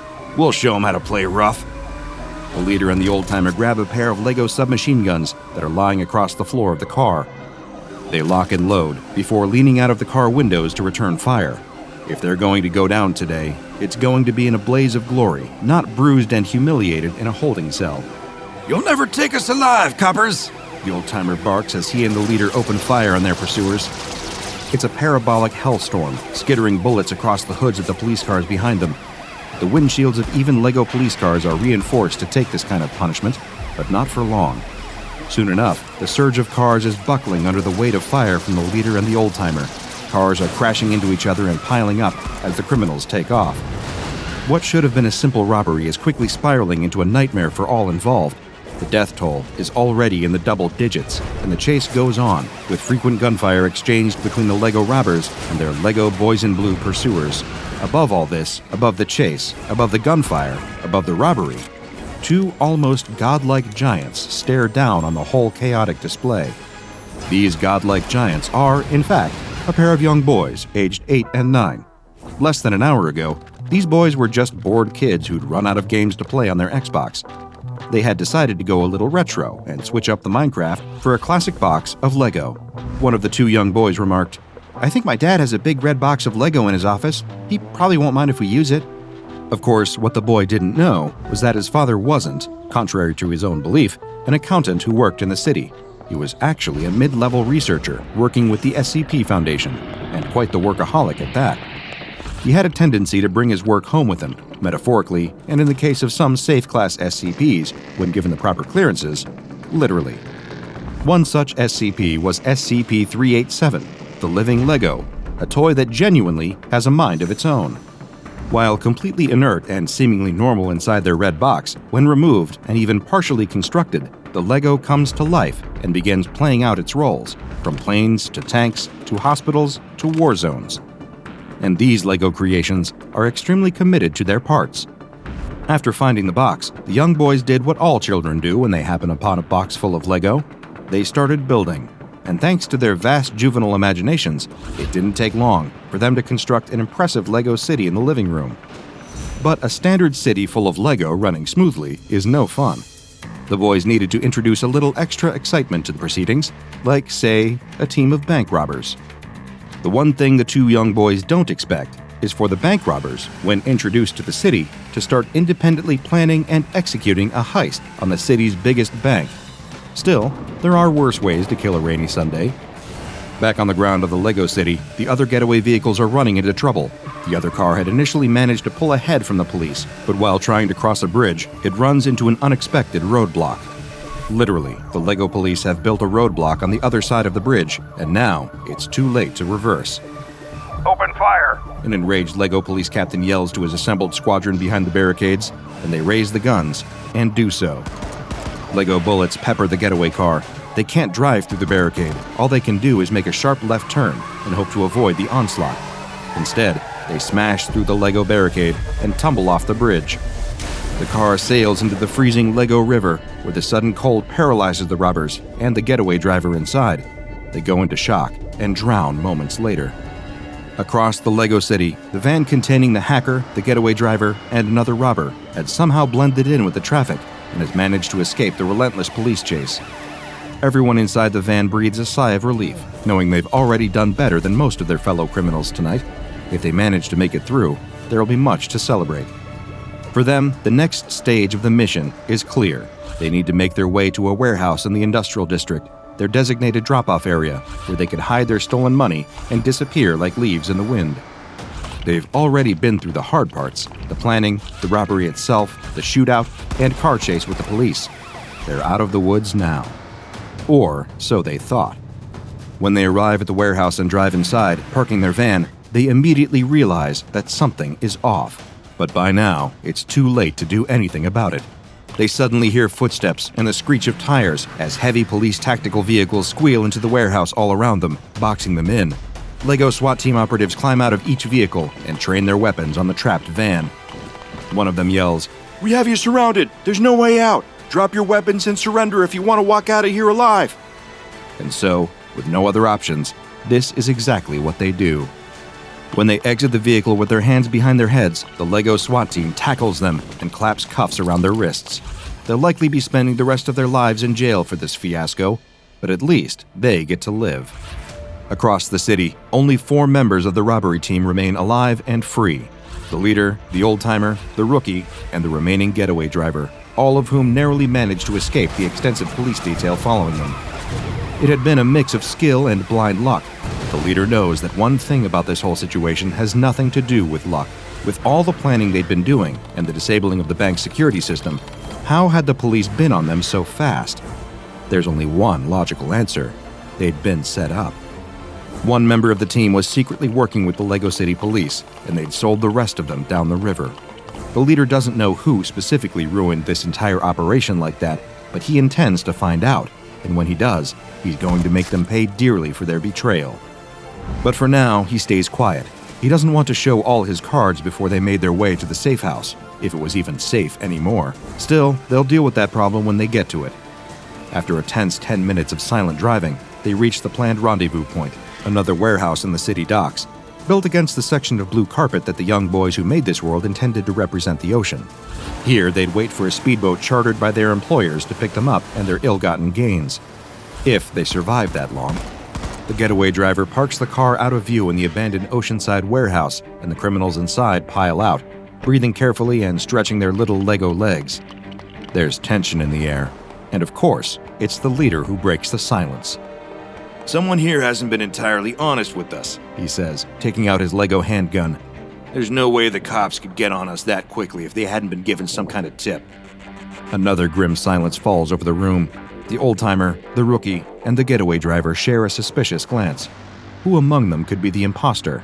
The daring escape they'd managed to perform no longer gives them comfort. The millions of dollars in the trunk of their little Lego car may still be forfeit if one of the people in this warehouse is a police informant. The silence is once again broken by the leader, who raises his weapon and shoots the getaway driver dead. The rookie and the old-timer are horrified by the seemingly callous and random display of violence. What's wrong with you? The old-timer barks. The rookie chimes in with, What made you think he was the mole? The leader just laughs, his weapon still raised, its barrel drifting back and forth between the old-timer and the rookie. His indifference to violence frightens them. He seems unpredictable and dangerous. No reason, the leader says. He'd already done his job. We don't need a getaway driver anymore. And getting rid of him narrows down my options. Which one of you squealed on us? The rookie pulls out his own gun and aims it at the leader. The old-timer follows suit, not wanting to be left out. They now have a full-on Mexican standoff on their hands. Only the leader seems unfazed. The rookie says, "If what you say about there being a squealer is true, how would you know it'd be one of us, not someone from the other teams?" The leader shrugs. "I can't know for sure, but I'm not going to take any chances." He levels the gun at the rookie and prepares to fire, when suddenly a nearby window shatters. It's the police. Their little internal dispute would have to wait if they wanted to keep a single Lego cent of the money they'd stolen. Heavily armed Lego police officers bust open the door with a battering ram, while others climb through the windows. It's another classic ambush. The leader and the old-timer turn their guns towards the invading Lego cops and start firing wildly, shooting some and scaring away others as they run towards the car. They can't escape here without the money. If they don't bring the money, then all this chaos was for nothing. The leader runs across the warehouse, narrowly dodging the hail of Lego bullets firing all around him, and skids to a stop behind the getaway car. Even with gunshots ringing out from every direction, the leader keeps his cool and reaches into the car. He manages to find the largest duffel bag and slings it over his shoulder. Even if he doesn't get all of the money, he can run away with most of it when that chartered speedboat arrives. Nobody involved in this even notices when the roof lifts entirely off of the warehouse. The two huge young boys stare in from above, curious about where the story is heading down below. They're here just in time to see the tense shootout continue as the desperate leader pops out from his cover and returns fire against the advancing line of police. The old-timer tries his best to hold his own, holding a gun in each hand and firing wildly, but his recklessness soon catches up with him. Outnumbered, the cops with Lego shotguns and assault rifles unload on him, leaving him every bit as dead as the getaway driver. Ducking away to avoid the same fate, the leader notices something. The rookie is nowhere to be seen. Not dead, just gone. He knew it. Of course the rookie had been the mole all along. He should never have trusted the little creep. It had been a perfect plan, and he'd ruined everything. Over the din of gunfire, the leader hears something else. A boat motor. It's the chartered speedboat, his ticket out of this nightmare of bullets and broken promises. He might win after all. He turns and sees the speedboat entering the submerged part of the warehouse, just out of view of the police strike force. It would be a risky move, but he knows he can make it. He doesn't have any choice. Throwing caution to the wind, the leader turns and runs towards the boat, dodging every bullet that the police fire at him. He's doing it. He's doing it. He jumps into the boat, and the boat takes off, speeding away from the warehouse. He laughs in crazed relief, still lugging the duffel bag full of money off his aching shoulder. He's out. He's home free. Until a giant hand from above descends and grabs his Lego boat. He's lifted up and thrown back into the red box he was originally taken from, while the two young boys start taking apart the rest of the Lego city and tidying it back into the box too. "My dad'll be home soon," one of the young boys says. "We better clean up before he's back." When the police found Allison, she'd already starved to death, about 6 feet from a fridge full of fresh food. Stranger still, she was crawling out of the kitchen when she collapsed, succumbing to the toll that weeks without a meal had taken on her body. Why didn't she just grab a bite to eat? Now, her house is an ant's nest of CSI technicians and beat cops. There's no sign of forced entry, but in a small town like this, mysterious deaths are big news, and the town has never seen a death more mysterious than this. As crime scene photographers, unsure of whether this even counts as a crime scene, take photos of the body and the surrounding rooms, a deputy prattles off Allison's medical history. No sign of mental illness on her record or treatment for eating disorders in particular. No GI disorders, no history of drug use. The detective, standing in the middle of the shifting crowd, just stares down at Allison's body. She's horrifically thin, every bone visible underneath her pulled tight gray skin. There's a fly crawling across her eyeball already. Nothing about this seems to add up. "Do you think she was starved somewhere else and then dumped here?" the deputy asks. The detective shrugs. "Seems like a lot of trouble to go through. If someone did kill her like that, they must have really hated her guts." Their musings are interrupted by someone laughing, not exactly the most tactful behavior within earshot of a corpse. The detective turns and sees that it's one of the beat cops, standing next to the fridge and looking closer at the piece of paper stuck on the upper freezer compartment. You could say it's art, by some juvenile definition. A water-damaged piece of mixed media, felt tip and ballpoint pen, depicting some mountains, a house, a well, a dog, a smiling sun in the background, and a man dressed like a chef. Whoever drew it wouldn't have been any older than 10. The detective shakes his head. "Show some respect, man." The beat cop tries to stifle his laughter and points at the drawing. Sorry, boss, I was just admiring little Rembrandt's work over here. That gets a laugh out of some of the CSI techs dusting the kitchen counter. They'd already started feeling like coming out here was a waste of time. Clearly, what they're looking at is just some tragic accident, not something that requires a thorough investigation. One of them plucks up enough courage to say, Maybe the crime we should be investigating here is who stole that piece from the Louvre. More laughter from everyone but the detective, who seemingly takes his job a hell of a lot more seriously than all of his colleagues. After all, starving to death is a horrible way to go. In the following hours, things move fast, but the detective finds that his eyes keep wandering back to the refrigerator drawing. The coroners arrive and cart away Allison's body for an autopsy. Crime scene photographers capture every room in the house. The beat cops and the CSI techs all file out and clock off. It isn't long before all that's left is the detective and the deputy. You want my read, boss? The deputy says, zipping up his coat. She just snapped. Life's stressful, you know? Can make people do crazy things. She must have just, decided to stop eating. Let nature take its course. The detective is percolating on a strange idea himself. Does she have any kids? The deputy shakes his head. If she did, they would have been home by now. Nieces, nephews? Only child, according to my research, boss. The detective narrows his eyes at the fridge. Then who drew that? He asks. And the deputy doesn't have an answer. With gloved hands, he carefully peels the drawing off of the fridge, folds it, and slides it into an evidence bag. They've found out all they can for one day, and there are still so many horrible things to discover. Later that night, after hours stuck in traffic, the beat cop arrives home to his one-bedroom apartment. He's excited to get back to his real place when Sandra comes to her senses again and lets him back in. Sure, he slept around a little. Sure, he drank a little too much sometimes. But what can you expect? The beat's a stressful job. A man needs his releases. He heads inside and closes the door behind him, chuckling to himself about that Rembrandt zinger from earlier. Great work, Arnie, he thinks. Funny and cultured. Is there anything you can't do? But the glow doesn't stick around for long. He's alone in the apartment, he thinks. It's strange. He's always thought of himself as the courageous type, but every shadowed corner, every open doorway, seems to portend some dark mystery. Is there someone in his apartment, waiting for him? The beat cop isn't the type to take chances. He's been known to be a little jumpy on the job. That had gotten him a slap on the wrist before, but it doesn't stop him drawing his service weapon and sweeping from room to room, all three of them, checking for intruders. I'm an armed police officer, he says aloud. If anybody's in here, this is your one chance to give yourself up. I will use lethal force. Nothing. Just empty rooms. Why is he so paranoid tonight? Must be getting sick or something. Could be all that job stress again.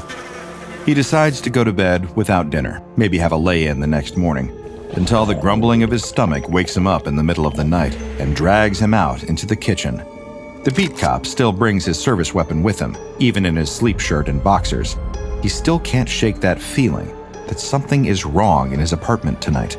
And in a way, he's right. Just not the way he thinks. He checks the fridge. No groceries, of course. He hasn't settled in that much yet.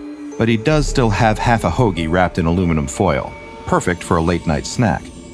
But as he takes a bite of the cold, leftover sandwich, he feels a terrible pain shoot through his abdomen, like a blade lancing straight into his back. The beat cop lets out a terrible scream as his kitchen's tiled floor leaps up to meet him. But the detective won't find out what happened to the beat cop for a few days. He's still on the case of Allison's mysterious death, and that's what brings him to the coroner's office to see the results of the unfortunate woman's autopsy. Allison's laid out across the slab, a thin sheet, at least letting her maintain some kind of dignity in death. The coroner is closely studying his clipboard. Terrible way to die, starvation, he says. She hadn't eaten in 3 whole weeks. Used up her glycogen reserves, and then her body started eating into its own muscles. Nausea, vomiting, decreased brain function and immune system. Seems like a heart attack is what actually did her in, after all the stress she put her body through. The detective, who'd seen some of the most awful things one person can do to another, still has to suppress a shudder at the thought. How could a person possibly let themselves die like that? Anything that would indicate she was kidnapped and being held against her will, Doc? The detective asks. Defensive wounds, bruises, ligature marks? The coroner shakes his head. Nope, nothing like that, he says. There was something a little strange, though. Her liver seemed almost like it was missing a piece, like it was surgically extracted. Same with her gallbladder, but that's not consistent with her medical history, and I didn't find any surgical scars on her body either. Now that is strange. The detective makes a note of it immediately, thanks the coroner, and starts to leave when he's stopped once more on the way out. Oh, detective, I almost forgot, the coroner says.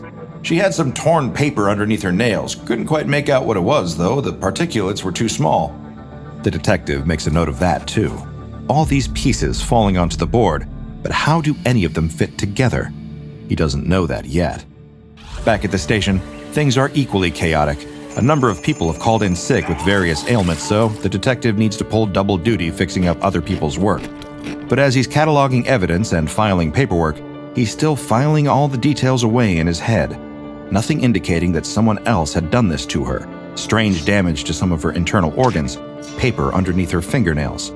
And still, beyond it all, a woman starved to death next to a fridge full of food, crawling away from it at the very moment of her death, rather than going for the sustenance that would have saved her.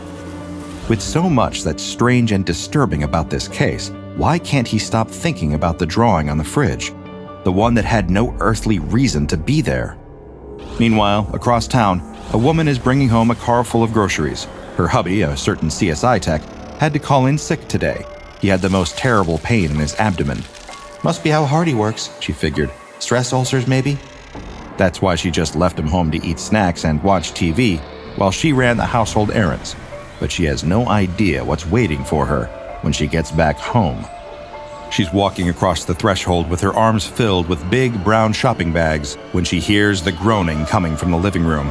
Pained and guttural, but also oddly hollow, like the noise a wounded animal might make. She heads in to investigate, seeing her CSI husband sprawled across the couch and screams in horror.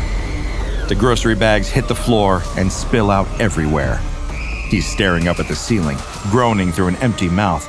His tongue is gone. Disappeared. Just a vacant black tunnel all the way down his throat. The same could be said for his eyes, replaced by two empty black sockets. Meanwhile, the detective is following up on a lead. He arrives at the house of Allison's mother. Apparently they were close, and from the redness of her eyes, he can tell that she's still grieving for her daughter's terrible death. They sit at the mother's kitchen table over cups of coffee. She explains that none of this makes sense to her. Her daughter had only just moved into the home and she seemed so happy. Allison had just gotten out of a bad relationship and was excited to be getting her own place with a new sense of independence. She'd only just had the new fridge installed. The detective stops her there. Allison had mentioned the fridge specifically. Her mother gives a tearful nod. She found it on Facebook Marketplace, she said. It had the exact kind of retro vibe she was looking for, a Cosley Shelvador. They're actually very rare these days. It's all starting to connect. Everything is fine. Allison is happy. Then she buys a new fridge, and she's dead from starvation under mysterious circumstances within 3 weeks? That fridge. He knows it has something to do with this. And if he wants any answers, he has to go back and take a closer look. The detective arrives back at Allison's home as the sun is setting and darkness is creeping in. He walks in, alone, and makes a beeline for the kitchen where the fridge is waiting. And strangely, he sees that the drawing he saw his deputy peel off of that fridge with his own 2 eyes, is still there, fixed to the upper compartment.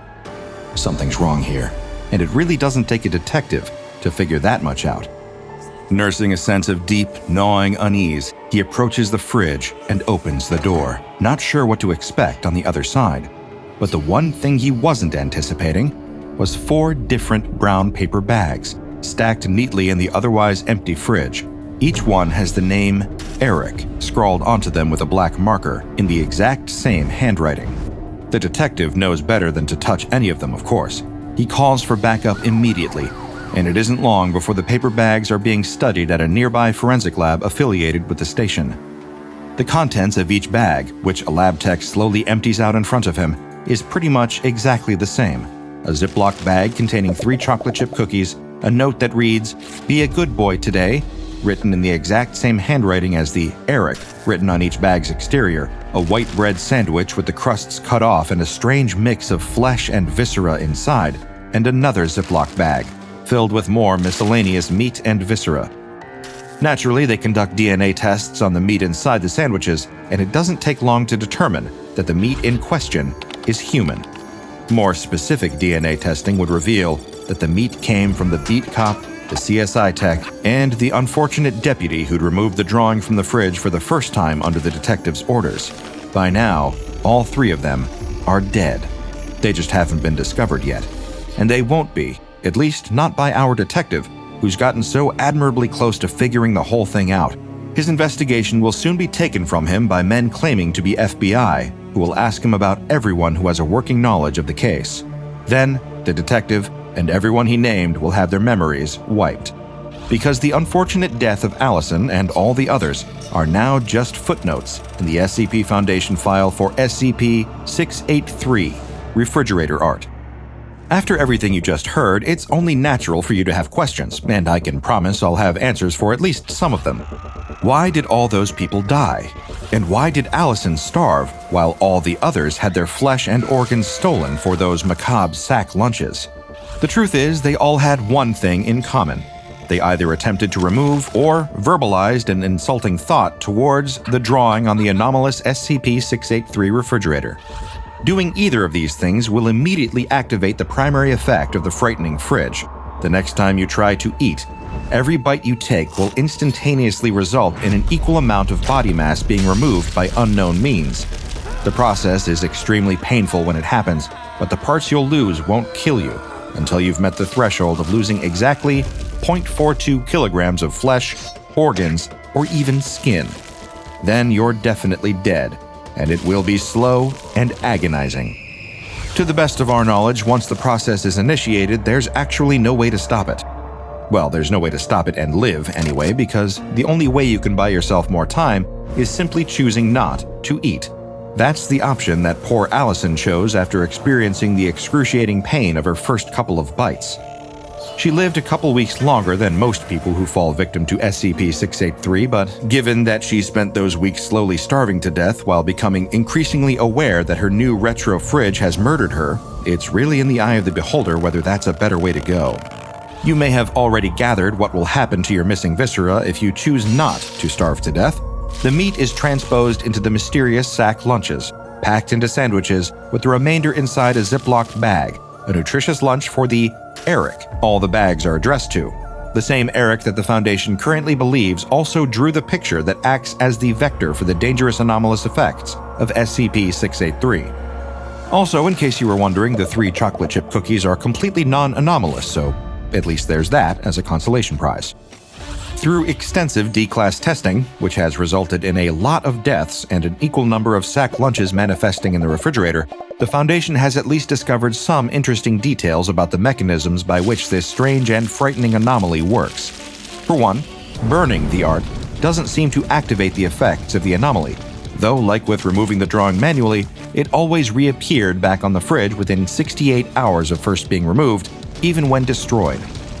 Because of the human body's natural inclination against self-destruction, many of the D-classes used in these tests have refused to eat food for the purposes of testing, opting instead for the starvation route, though this in itself has given the Foundation some interesting avenues for testing. When the subjects passed out, they were intubated and fed intravenously. By doing this, the Foundation found that this causes flesh to disappear just like consuming solid food does. In the end, Eric needs to get his morbid lunch one way or another. At this point, the mysterious Eric is considered a person of interest by the SCP Foundation, if he is indeed just one person. Rather unnervingly, the Foundation knows almost nothing about this enigmatic figure, aside from the fact that he's already associated with 2 other anomalies, SCP-066, also known as Eric's Toy, and SCP-168, also known as the Sentient Calculator. And while SCP-168 has remained harmless, if admittedly a little sassy, SCP-066 has shown serious potential for danger when provoked. 066 was originally a harmless ball of yarn that responded in a number of polymorphic ways to different audio stimuli, such as music. But after a Foundation experiment that involved cutting away a piece of its yarn, it became actively violent towards anyone who approached it. This appears to be a running theme with many of the anomalies associated with Eric. They can appear harmless, even whimsical, but if you make the mistake of attacking, or in the case of SCP-683, even belittling them, there will be hell to pay for your indiscretions. Because of the potential danger that can befall people for even daring to make a negative comment about the illustration on the refrigerator, it's been given the Euclid containment class, reserved for anomalies that react unpredictably in a containment scenario. It's kept in a standard issue 8x8x5 meter containment chamber at Research Bay Zingiber 4 in Site 19, perpetually attached to a gas-powered generator to keep the refrigerator itself running. The fridge is also covered in a large, opaque drop cloth, with the intention of stopping anyone from accidentally removing the drawing during tests and incurring the deadly consequences as a result. The chamber around the fridge is reinforced with a steel door with reinforced hinges and an SCP keycard access system with a manual override. Because of the risk that even potentially seeing the art, and thus being able to comment on it, poses, there are no windows into the cell. The security cameras focus only on the exterior door, and security guards need to be at level 3 or above in clearance. No food or drink is permitted within 20 meters of the containment chamber. You really just can't take any chances with this cursed refrigerator where E. coli is the least of your worries. In our internet age, it's easier than ever before to toss around comments and critiques at everything in sight. Just check the comments under this video if you need any examples. But the dangers presented by SCP-683 remind us to think a little before we speak our mind at a work of art. After all, you never know when the art's listening. The sun was shining brightly, casting a warm glow over the backyard. Balloons tied to chairs and fences swayed gently in the breeze. Laughter rang out, mingling with the gleeful barks of a golden retriever chasing after a ball. Children darted across the lawn, their high-pitched squeals of delight filling the air as the dog bounded after them.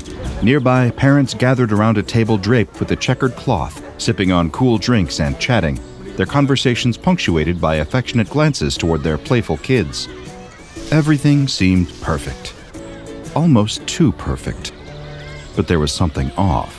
Something you couldn't quite put your finger on. Near the edge of the yard, the bushes shifted ever so slightly. The movement was subtle, barely enough to register, yet there was something deliberate about it. If anyone had been watching closely, they might have seen it. A flash of something obscured by leaves. Something hidden. Watching. One of the children, a boy no older than 8, wandered closer to the bushes, chasing after a stray ball. He stopped just short of the greenery, peering into its shadows. A sudden stillness came over him. His body froze, arms limp at his sides, and his eyes wide with panic. The golden retriever barked in the distance, the sound barely covering a peculiar noise, a rhythmic, fleshy pounding, like something soft being repeatedly struck. And then, as abruptly as it had started, it stopped. "The cake! Go get it!" A voice called out from the sliding glass door, sharp and impatient. A woman held the door open with one hand, her other hand resting on her hip. She glanced toward the gathering in the garden, then back inside, clearly annoyed that no one was listening. Outside, a man sighed, putting his drink down on a chair. He left the lively sounds of the party behind as he stepped into the house. The watcher in the bushes shifted their focus, following the man's movement. The house had a small window, low to the ground, partially open. Beyond it, the faint outline of stairs were just visible. The watcher's gaze locked onto the window, then slowly, it began to move towards it. Inside the house, the man walked down a quiet hallway toward a door. Small footsteps padded behind him, and he turned to see a tiny figure following him. A toddler, no more than 3 years old. She was holding a stuffed animal close to her chest, her little feet struggling to keep up. "Where are you going?" she asked, her voice soft and curious. Her father smiled down at her. He stopped in front of the basement door and crouched so they were eye to eye. "Stay here, okay? I'll be right back." The toddler hugged her toy, her big eyes staring at the door. She didn't move, but her curiosity was clear. The man opened the door, and a faint creak echoed through the hallway. The basement stairs were steep, disappearing into the shadows below. He stepped inside, the stairs groaning under his weight as he descended. The door swung closed behind him, but didn't fully latch. The toddler stood still, staring at the gap. Outside, the figure in the bushes crept closer to the small, open window. The basement was dim and cool. An old refrigerator emitted a faint hum in the far corner. The man's footsteps creaked against the worn wooden stairs. Overhead, the weak glow of a single bulb barely illuminated the room. The man paused near the bottom step, letting his eyes adjust to the gloom. Then, he heard it. It wasn't loud, just a soft shuffle in the darkness, but it was enough to draw his attention to the far end of the basement. His gaze locked onto a figure just beyond the reach of the light. He cocked his head, squinting. "I don't remember you being down here," he said, his voice tinged with confusion. He took a cautious step forward, his head tilting slightly as if trying to make sense of what he was seeing. The figure remained still, silent. He hesitated, shifting his weight forward, when something dropped from the figure's shadowy form, a small, glistening object that bounced once on the floor before rolling to a stop against the man's shoe. He glanced down. It was a piece of candy, brightly colored and oddly inviting. He let out a short laugh, shaking his head. "What is this, some kind of weird prank?" he muttered. Amused, he bent down, picked up the candy, and popped it into his mouth. The sweetness hit his tongue immediately, but there was an odd, metallic tang underneath it. A few moments passed. His grin faded. Something felt strange. His body jerked violently as a sudden spasm racked his chest. He stumbled backward, clutching at his stomach. His legs gave way, and he fell hard onto the cold, concrete floor, convulsing uncontrollably. The figure in the shadows didn't move. Its unblinking gaze was fixed on the man as he writhed. From above, a tiny voice called out, "Daddy?" The man's eyes widened further, filled with panic. He tried to respond, but no sound escaped his lips. He strained, every muscle in his body desperate to speak, to warn her. "Daddy?" the voice repeated, softer this time. Closer. At the top of the stairs, the little girl peered into the dim basement. She couldn't see much, just the outline of her father at the bottom. She hesitated, her tiny fingers gripping the banister. Then, she heard a strange scuffling sound, like something heavy dragging across the floor, followed by a low grunt. It was almost drowned out by the sharp sound of something wet hitting the ground. "Are you okay?" she asked, her voice quivering slightly. The little girl stepped carefully onto the first stair, then the second. Her stuffed animal hung limply from her hand as she descended, one tiny step at a time. When she reached the bottom of the stairs, the little girl paused. The dim light of the basement bulb flickered weakly, casting long, uneven shadows across the cold, concrete floor. Her father lay crumpled in a fetal position, his body unnaturally still. She tilted down her head, her wide eyes filled with a mixture of curiosity and confusion as she peered at him. "Daddy?" she whispered softly. She took a step closer. That's when she saw the dark red streaks running down his torso and legs. They glistened faintly in the weak light, and for a moment, she thought it was water. But as she stepped closer, the streaks looked thicker, darker. Her small, patent leather shoes made a soft, scuffing sound against the floor as she inched forward. She froze when she heard it. Drip. She looked down. Drip. A heavy, wet sound broke the silence again, and her gaze followed the noise. At her feet, something bright and colorful caught her eye. It rolled lazily across the floor before coming to a stop near her shoe. She crouched down, her tiny hands brushing the cold concrete as she picked it up. It was a piece of candy, round and shiny, its surface slick with something that wasn't syrup. She held it up to the light, her curiosity overriding the faint sense of unease creeping into her chest. She turned her gaze back to her father, her small brows furrowing as she took another step forward. The dark streaks on his legs glistened again, and she realized they weren't water at all. They were the source of the candy. Drip.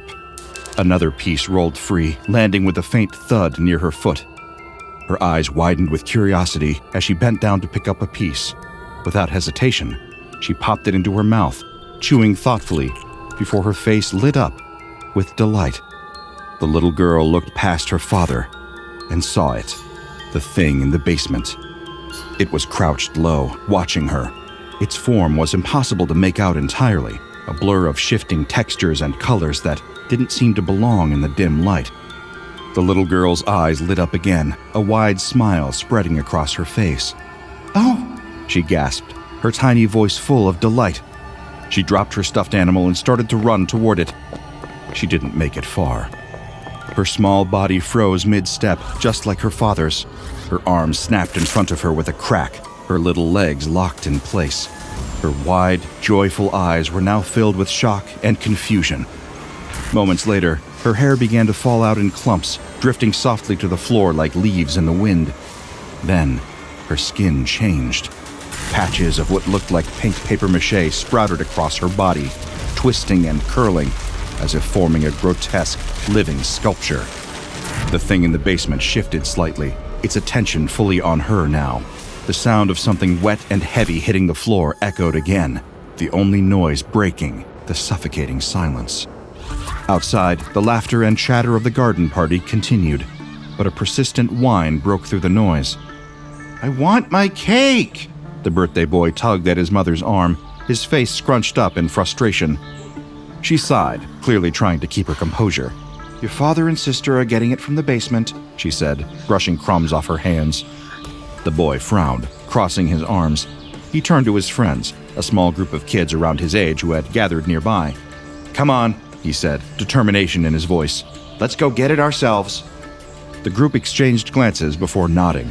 The dog, ever eager to follow the commotion, bounded after them as they marched toward the house.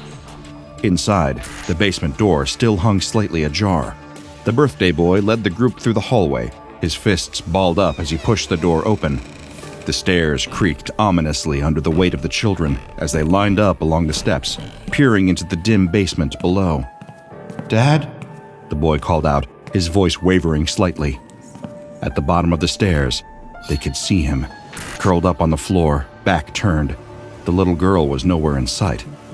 "Where's your sister?" one of the boys whispered. The birthday boy shrugged. He stepped down, the others following close behind.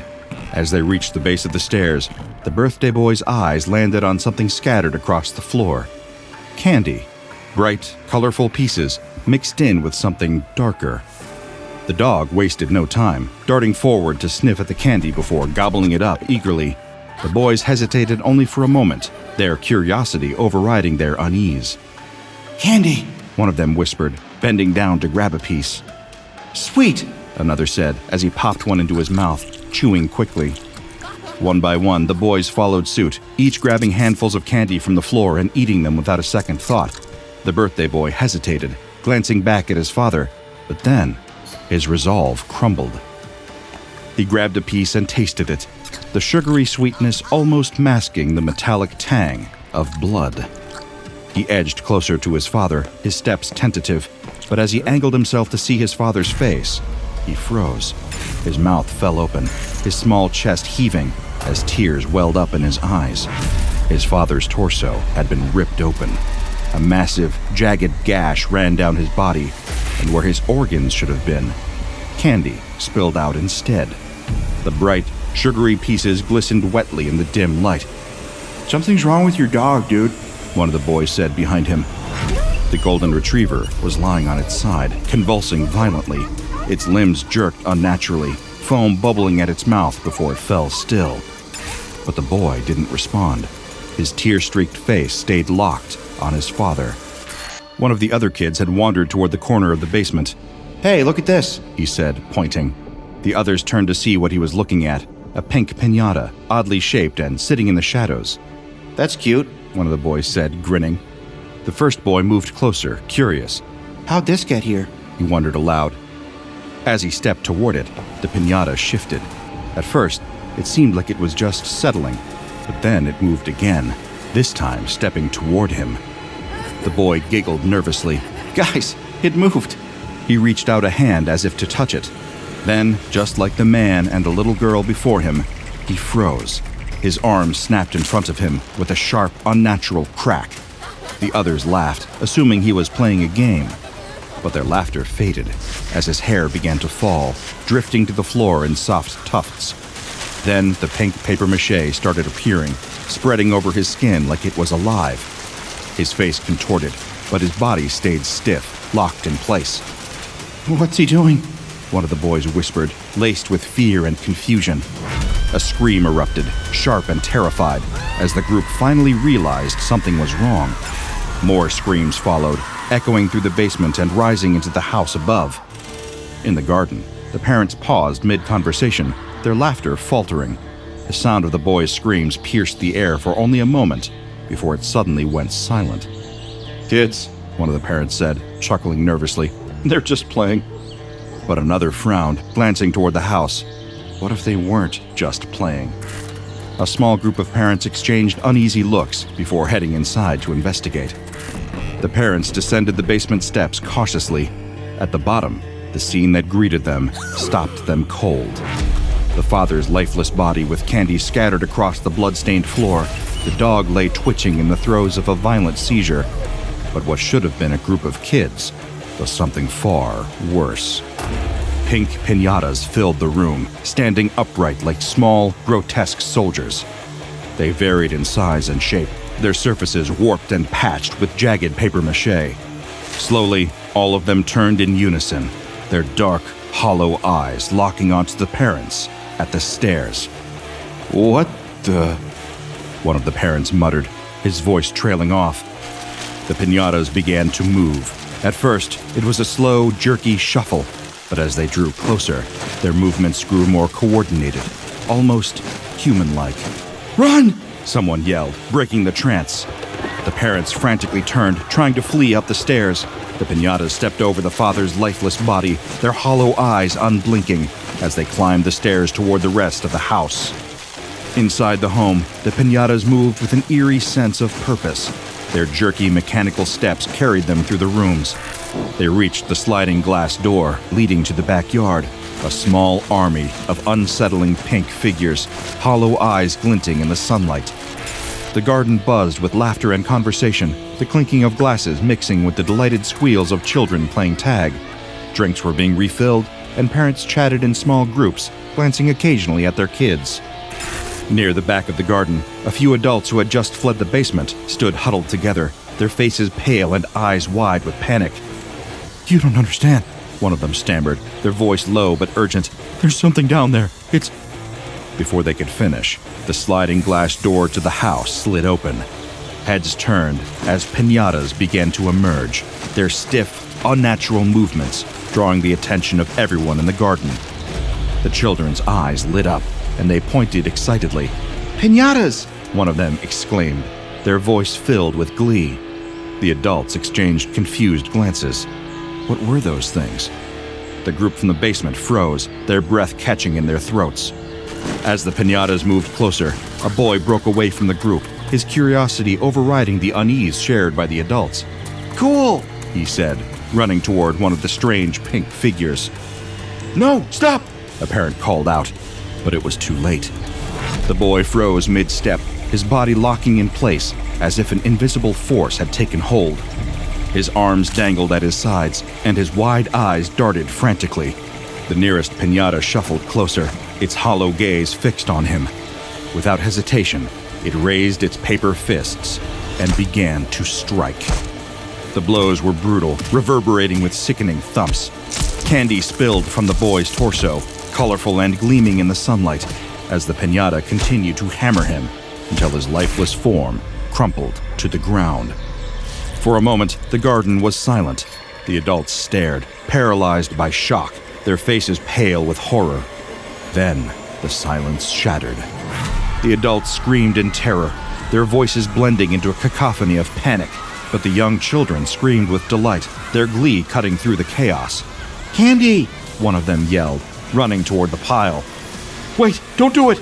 a parent cried, lunging to stop them, but it was too late. The children swarmed the candy, grabbing handfuls and stuffing it into their mouths.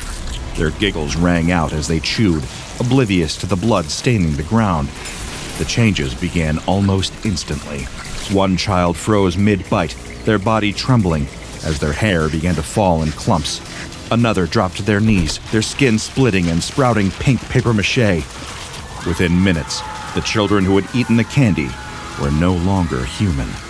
Their forms twisted grotesquely as they morphed into new piñatas, their movements identical to the originals.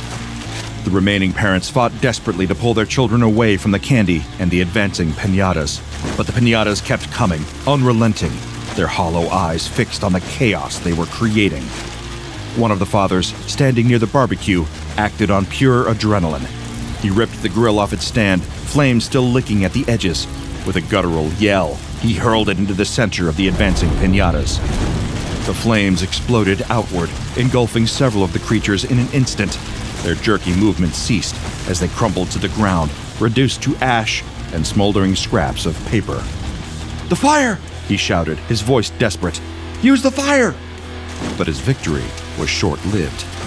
One of the piñatas appeared behind him, unnoticed in the chaos. He froze mid-turn, the tongs he was clutching clattering to the ground. The piñata wasted no time, striking him with brutal precision until his body spilled candy across the ground. Across the street, a nosy neighbor watched the chaos unfold from her living room window. She clutched the phone tightly, her voice shaking as she spoke to the emergency dispatcher. There's something happening at the house across the street. I don't know how to explain it. These things, they're attacking everyone." Her young daughter stood beside her, pressing her face to the glass. "What are they, Mommy?" she asked, her voice small and scared. The mother didn't answer. Her heart sank as she realized the piñatas had stopped their rampage in the garden. Every single one of them had turned to face her house. "Mommy," the little girl whispered, tears forming in her eyes. "They can see us." The piñatas began to trot towards their house. These were no ordinary party favors. Following the suburban tragedy, the SCP Foundation has identified these anomalous entities responsible as SCP-956. SCP-956 resembles a typical piñata, often taking the form of an unidentified quadruped. While its outer appearance mimics papier-mâché, analysis has revealed its composition includes glue, sugar, an unidentified type of fur, and human tissue. SCP-956 is notably resistant to bludgeoning damage, withstanding significant crushing force without harm. However, it is vulnerable to gunfire, heat, and flames, which have proven effective against it. SCP-956 remains passive under normal conditions, displaying no mobility, intelligence, or aggression. It activates when a human under 12 years old enters a 5-meter radius. Within 7 to 28 seconds of entering this range, the child becomes immobilized, frozen in their current stance. While unable to move or speak, their rapid eye movement suggests they remain fully aware. SCP-956 approaches the victim and bludgeons them until the torso ruptures, releasing a large pile of unmarked candy, designated SCP-956-1. The number of candies ranges from 23 to 1,323 pieces. SCP-956 repeats this process for all other immobilized victims before returning to its passive state. A victim can be removed from SCP-956's activation range if retrieved quickly. Once the victim is moved at least 12 meters away, SCP-956 reverts to its passive state. However, the victim remains permanently immobilized, showing no signs of recovery. Autopsies on immobilized victims reveal severe dehydration, causing their bodies to become brittle. Additionally, SCP-956-1 candy begins to grow from the victim's internal organs, integrating with the tissue. The amount of SCP-956-1 produced directly correlates with the duration the victim spent within SCP-956's activation radius. The effects of SCP-956-1 differ based on the consumer's age. Humans aged 12 or older experience seizures within 3 minutes of consumption, with a 5% risk of cardiac arrest. The survival rate for affected individuals is approximately 35%. Animals, regardless of age, exhibit similar effects after consuming SCP-956-1. Children under 12 experience a distinct reaction to SCP-956-1. Upon consumption, they enter a state similar to the immobilization caused by SCP-956, standing upright with their arms resting in front of them. The transformation occurs in 3 stages: rapid hair loss, the emergence of papier-mâché from their skin, and a full restructuring of their bones and muscles.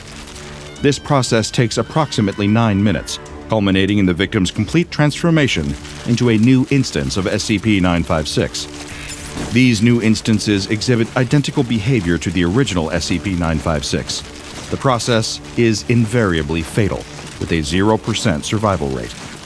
Though initially classified as safe, SCP-956 has since been reclassified as Euclid due to its autonomous behavior and significant threat to human life, particularly children.